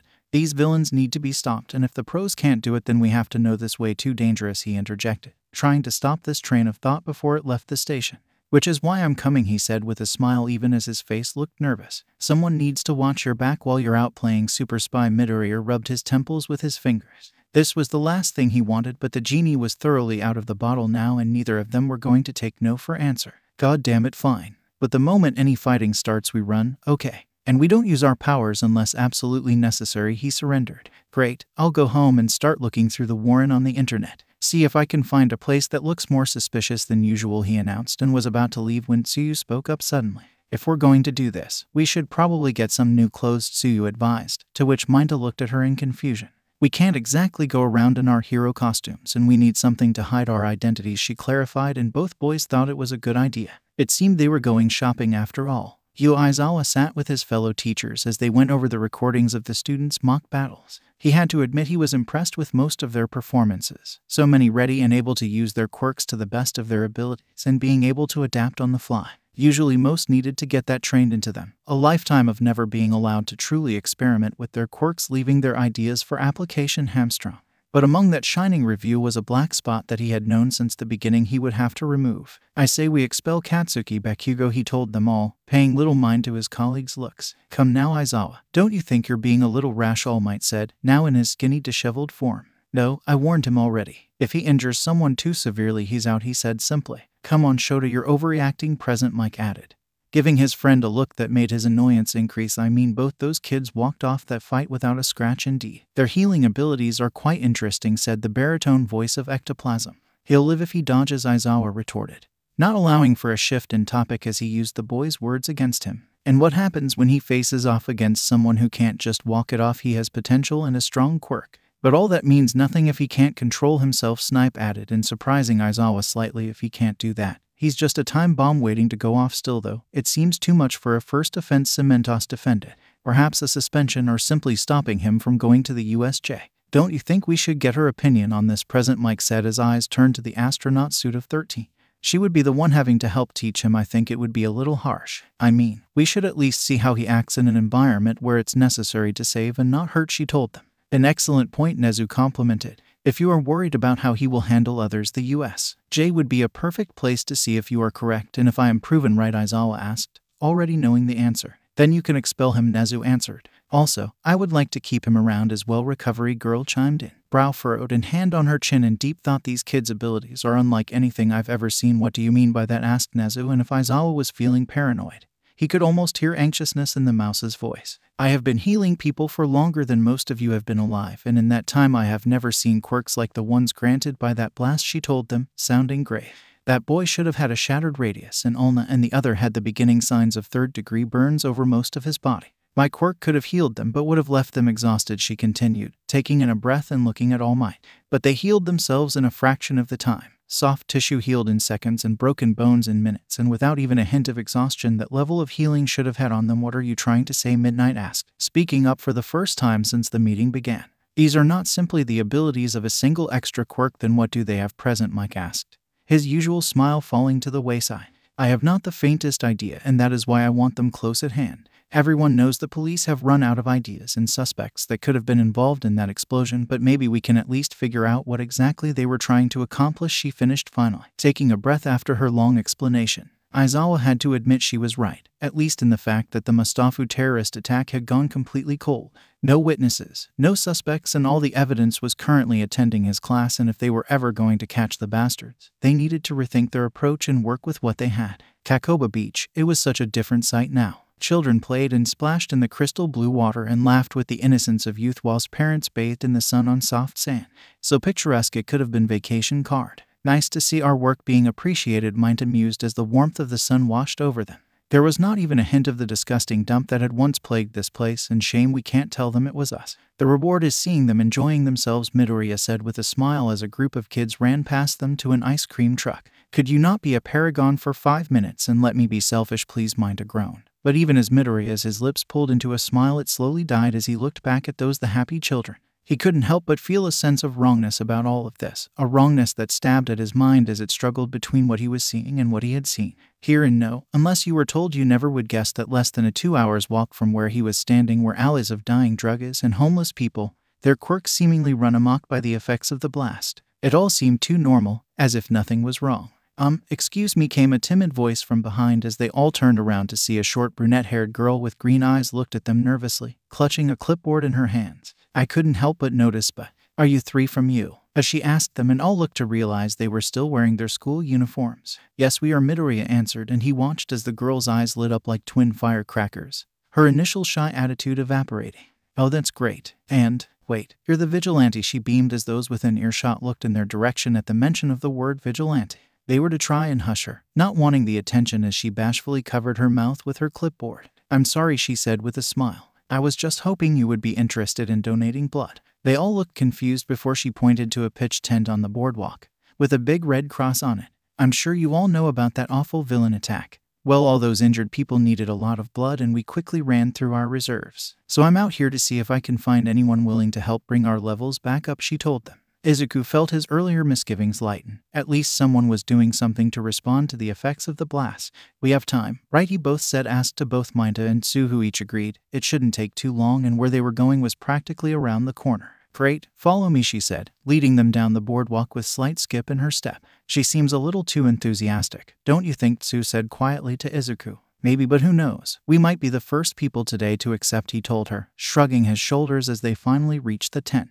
With a quick swipe of Miko's hand, the tent flap opened, and inside was simple chairs that wouldn't have looked out of place in a doctor's waiting room, along with empty IV bags, which played Izuku's idea of them being the first. "Just sit over there and I'll get everything ready," she told them, walking over to a rolling cabinet and began inspecting the needles, looking at them with the same discerning eye as a painter would his brushes. "You might need stronger needles," Izuku told her, the reality of his strange powers coming to mind as he remembered his encounter with a Reaper's shock.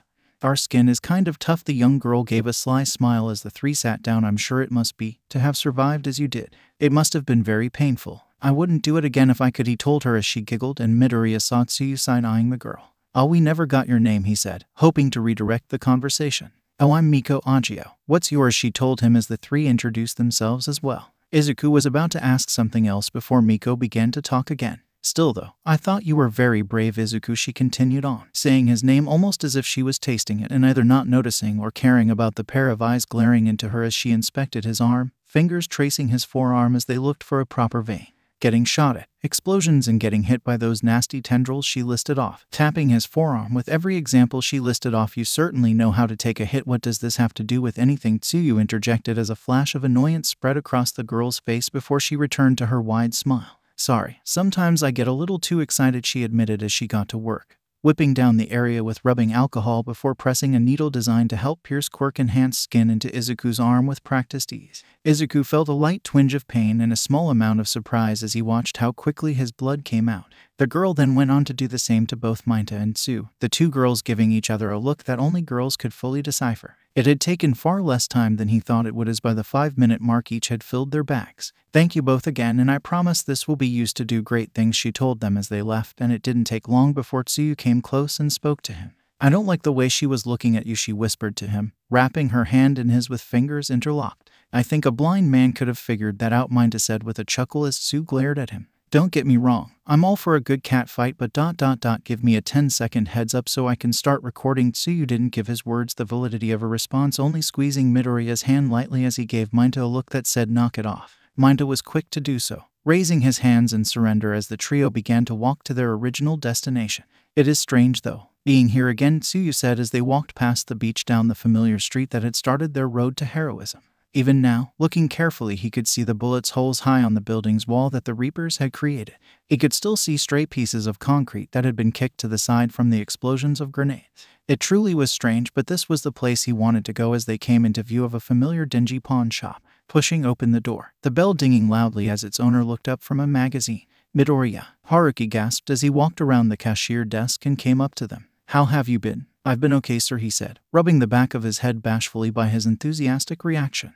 "Oh, don't sir," me slapping his hand on his shoulder. "So you're finally taking me up my offer to help your friends?" 𝗫𝗀 and 𝐸 kept silent under the gaze of the large man, put off by his immediate and over-friendly demeanor. "Yes, Haruki. We were hoping we could look around for some clothes," he told him as Haruki released his hand from his shoulder and told them to take a look around and to take all the time they need. The place had been just as stacked with random odds and ends as last time, if not more, as they all began to look through the aisles, 𝗵𝗿 helping to try and find something to their liking. 𝐸 seemed drawn to deep purple hoodie and a pair of oddly shaped silver gloves. She asked what they were, and Haruki was quick to explain that they were a support item he had gotten recently. Apparently more and more former heroes were coming here to pawn off their support gear. He then went a long explanation on how he given the former hero a fair price for the gloves, but Midoriya was more concerned with the apparently high number of heroes throwing in the towel. It seemed the blast had left a more permanent mark than he had thought. "Ah, Mr. Haruki, do you think you have anything in my size?" he sighed, pointing to his rather small frame. Haruki rubbed his chin and laughed. "Yeah, I think I might have something in your size. Something that isn't too embarrassing.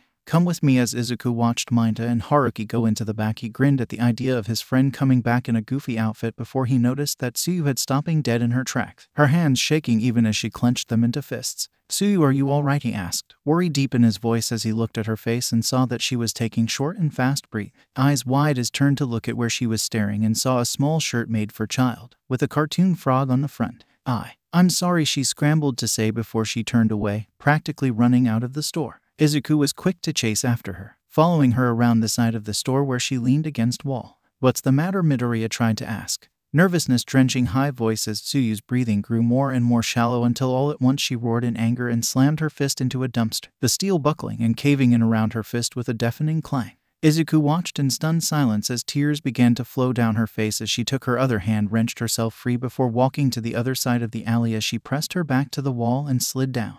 Izuku slowly walked to her side, nervous to her reaction. He had never seen her like this. For all the time he had known her, she was always the one to keep control of her emotions. Or at least that was she was when they first met. Silently he slid down next to her and heard her quiet sobs, hand covering her eyes as he laid a hand on her shoulder, her body shivering at the touch as she took a deep shaky breath. "Tsuyu, what's wrong?" he asked her again as she remained silent. "Tsuyu, please talk to me," he pleaded, desperation in his voice as she slowly peeled her hands away and saw her eyes red and puffy, face stained with tears and lisp quivering as she looked at him. It was the way she tried to say, fumbling over her own words. "Tsuyu, what happened?" That morning as Tsuyu watched Midoriya turn the corner, his words having left a warmth in her chest after the moment they had shared. This moment was however cut short by the sound of the door to her parents' room squeak open. Turning to her door, she stood frozen like a deer in headlights as she heard the sound of her mother walking past her door into the bathroom cooled her confidence for the future, feeling like a flame that had just been dosed by a bucket of water. She looked down at her hands once more. Her perfectly normal hands. "Oh shit," she whispered to herself, pacing back and forth as she ran her fingers through her hair, looking around at nothing in particular as she came to the realization that she would have to explain her sudden and extreme transformation. "How the fuck am I going to explain this?" she said through her teeth, anxiousness and dread drowning her as she tried to think of a way to explain this. But how the hell was she going to explain when she barely knew how any of this worked? But she had time. It was usually half an hour before they told her to get up to make breakfast for Satsuki and Samudera. She had time, sitting down slowly on her bed, trying to make the creaking of the bed springs as silent as possible. Her mind raced through ways she could explain this. Could she just play it off? She was already going through changes because of the blast. But it hadn't been this drastic, she hissed in frustration. They might not have noticed her standing straighter than usual, but this was an entirely different ballpark. Second puberty, she thought before cringing at the idea. As more and more ideas came and went, each one becoming more and more ludicrous as she came to terrible certainty that there was no way out of this. Maybe they wouldn't care, she tried to say to herself, the last-ditch idea springing forth. It wasn't as if they cared much about her new quirk, so maybe they wouldn't care about its effects on her either. She hated how much the first half of that statement was true. As time went by and she heard the sound of her parents getting ready, she could help but feel more and more like a mouse about to be fed to a snake with only her door separating their cages. And it was only a matter of time that cage opened. And that time was now. "Tsuyu, get up," her mother said from the other side of the door, tapping loudly on her door. A part of her wanted to just jump out of the window like Midoriya had, then face was coming, but that would only delay and probably make it worse. Somehow, "Okay, Mom, I'm getting up," she eventually said, doing her best to sound like she just got up. Hearing her mother walk away, Tsuyu took a deep breath as she tried to steady her mind.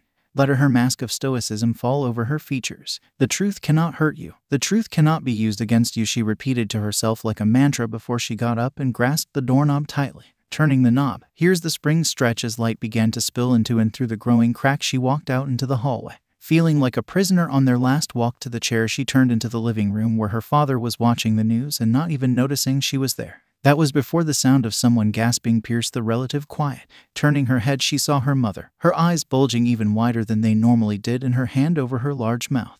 "Tsuyu," she whispered, a shock in her voice as she no doubt questioned if she was really seeing what was in front of her. It was only then did her father look over, his face contorting into a scowl at the sound before his eyes too went wide as they beheld their daughter. "What the fuck?" he said before 𝐀𝐦 could even get a word out, getting up off the sofa as his face returned to that oh-so-familiar scowl. "Hello, Mom, Dad. I'm sure you must have questions," she said, trying to sound as calm as possible. "Damn right I do, 𝐀𝐦," he said, croaking in anger as 𝐀𝐦 did her best to explain with what little knowledge she had, telling them that after the blast she had begun to change, her frog quirk slowly fading away with time and the presence of the blast shards. But in doing so she also had to admit that she had been going out training with 𝐴𝐻𝐻 and 𝐬𝐻𝐻. And as she did, she could only see her father grow angrier and angrier by the word. "𝐴𝐻𝐻," he hissed as he walked closer while her mother was to bust, still trying to process all of this. That stunned her, so much so it nearly knocked the stoic mask right off her face. He was more upset about that than what was an unknown substance that was literally changing her from the inside out. "Goes gallivanting off with some boy and leaving her siblings all alone," he hissed under his breath as he swiped his phone off the table. It took all her strength to not anything after that.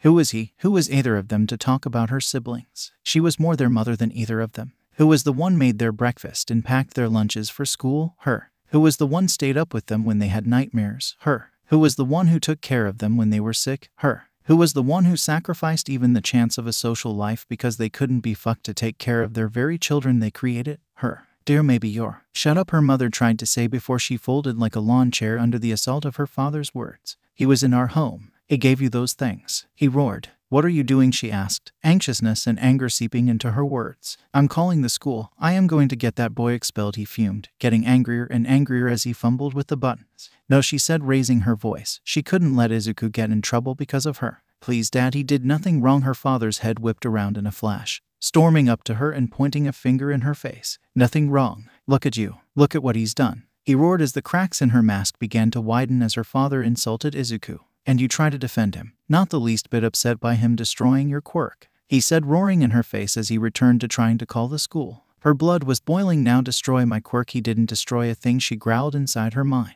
He had the first person in her life that she could be herself around, and now he was going to take that from her too. "Good," she hissed, not even realizing she had said it before the words left her mouth. "What?" he said, eyes flaring with a dangerous intent. "What did you say?" 𝐀𝐦 could feel the fear crawl up her spine. A lifetime of placating trying to force her back into being a scared little girl. But Midoriya had seen her, had believed and trusted him as she did him, and his words gave her the fire in her soul necessary to say the words she had always wanted to say. "He did nothing wrong.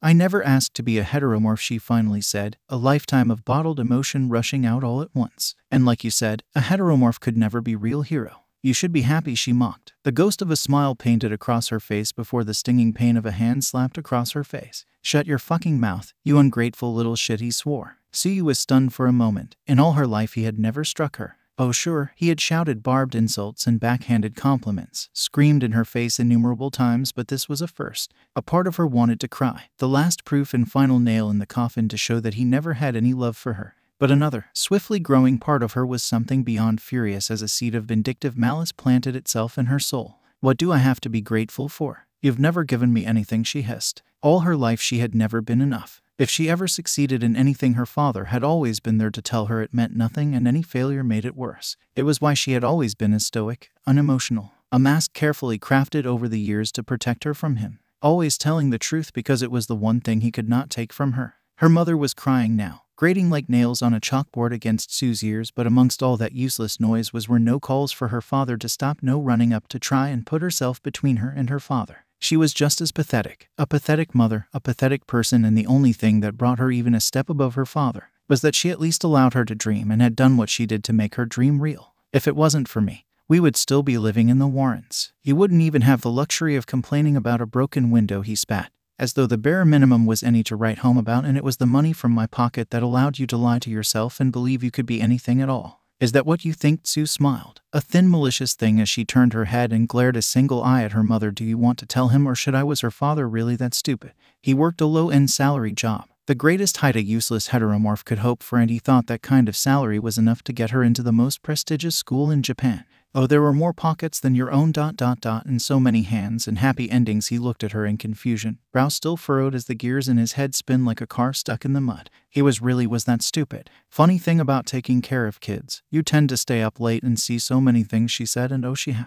Like she had told 𝐬𝐻𝐻 freaks and fetishes, and when her mother would come home some night smelling of bad cologne and sweat, heading straight to the bathroom without saying a word, It didn't take long for her to put two and two together. It was only then did her father begin to piece together what she was saying, and the look of sheer disgust and anger she beheld was nearly demonic. She watched, almost in slow motion, as her father reeled back his hand again. And in that fraction of a second she felt as if she might have gone too far, admitted to much. And in that mere fraction of a second she had a choice to make. She could let it land. The effects of the blast had made her far tougher than she had even been, and she could take it. Take it and hope that it would be enough to sate his ego. Or she could grab him by the wrist and squeeze, to make him feel the powerlessness he had forced her to feel. But that the choice was clear. She squashed that feeling of fear, and as her father swung his arm forward, she snapped her hand up like a cobra and snatched his wrist, stopping it dead in its tracks and almost making her father fall over himself from the momentum. His look of shock of halted attack turned quickly to that of pain as 𝐸𝐸 began to squeeze. She could feel the bones bend beneath her fingers as her cried out in pain.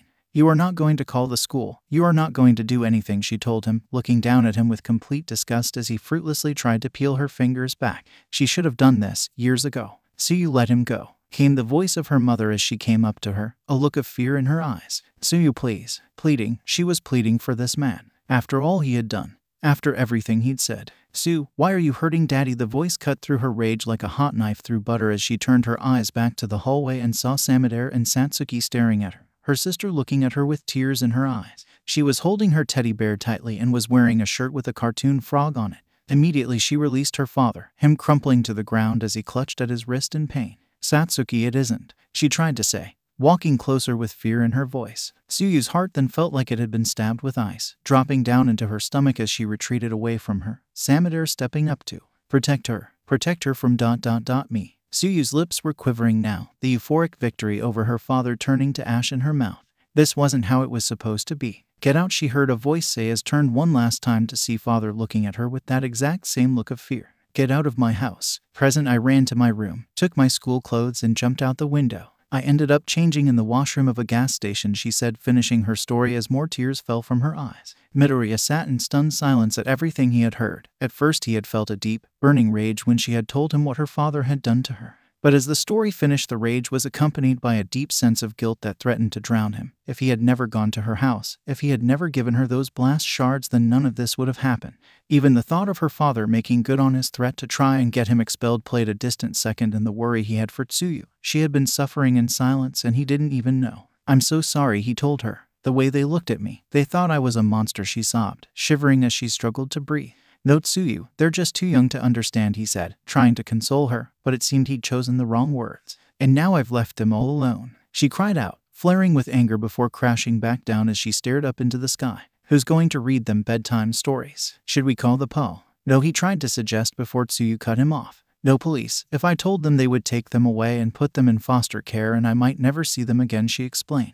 "I just don't know what to do." The two sat there in silence, both unsure of what to do or if there even was anything to do. "Do you think he's going to try and pull you out of school?" he asked her as she flatly shrugged her shoulders. "Maybe. The first year is already paid off, but I don't know, and now I have nowhere to go." "Well, you can stay at my place," he told her. It wasn't much, but at least something he could do. "Would your mother let you?" she asked, looking at him through red puffy eyes. "She'll definitely want to have a conversation afterwards, but..."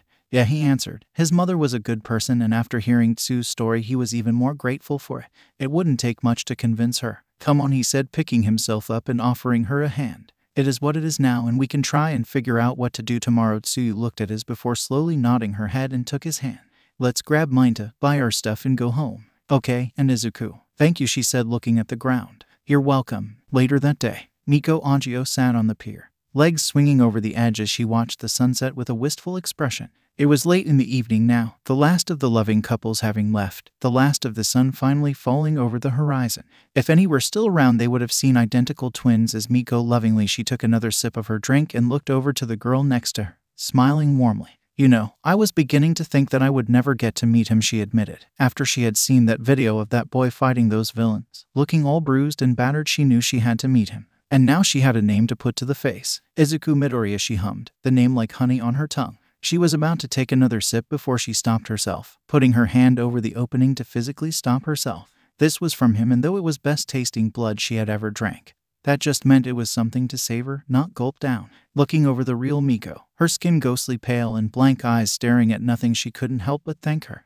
After all, it was her form and position that allowed her to even meet him. Plus, her small size had made it easier for her to hide. Who knew that a body could fit so easily in a cabinet if you fold them the right way? Thank you for everything, but I think it's time we separate, she said, laying her hand on the backpack between them. With a push, the cinder block inside the bag fell into the ocean, pulling the drained girl along with it as the splash they made was quickly enveloped by the waves. Getting up and letting herself stretch, her body began to be covered in blood, it emerging from every pore in her body, coating the girl that had pretended to be Miko and revealing 𝐴𝐻𝐼, the blood congealing and flaking off like dead skin. And as the streetlights began to flicker on, if anyone were close they could see a girl skipping down the street, laughing and singing of a newly found love. 𝐬𝐻𝐼, give me your answer, do. I'm half crazy, all for the love of you. It won't be a stylish marriage. I can afford a carriage, but you'll sweet upon the seat of a bicycle built for two.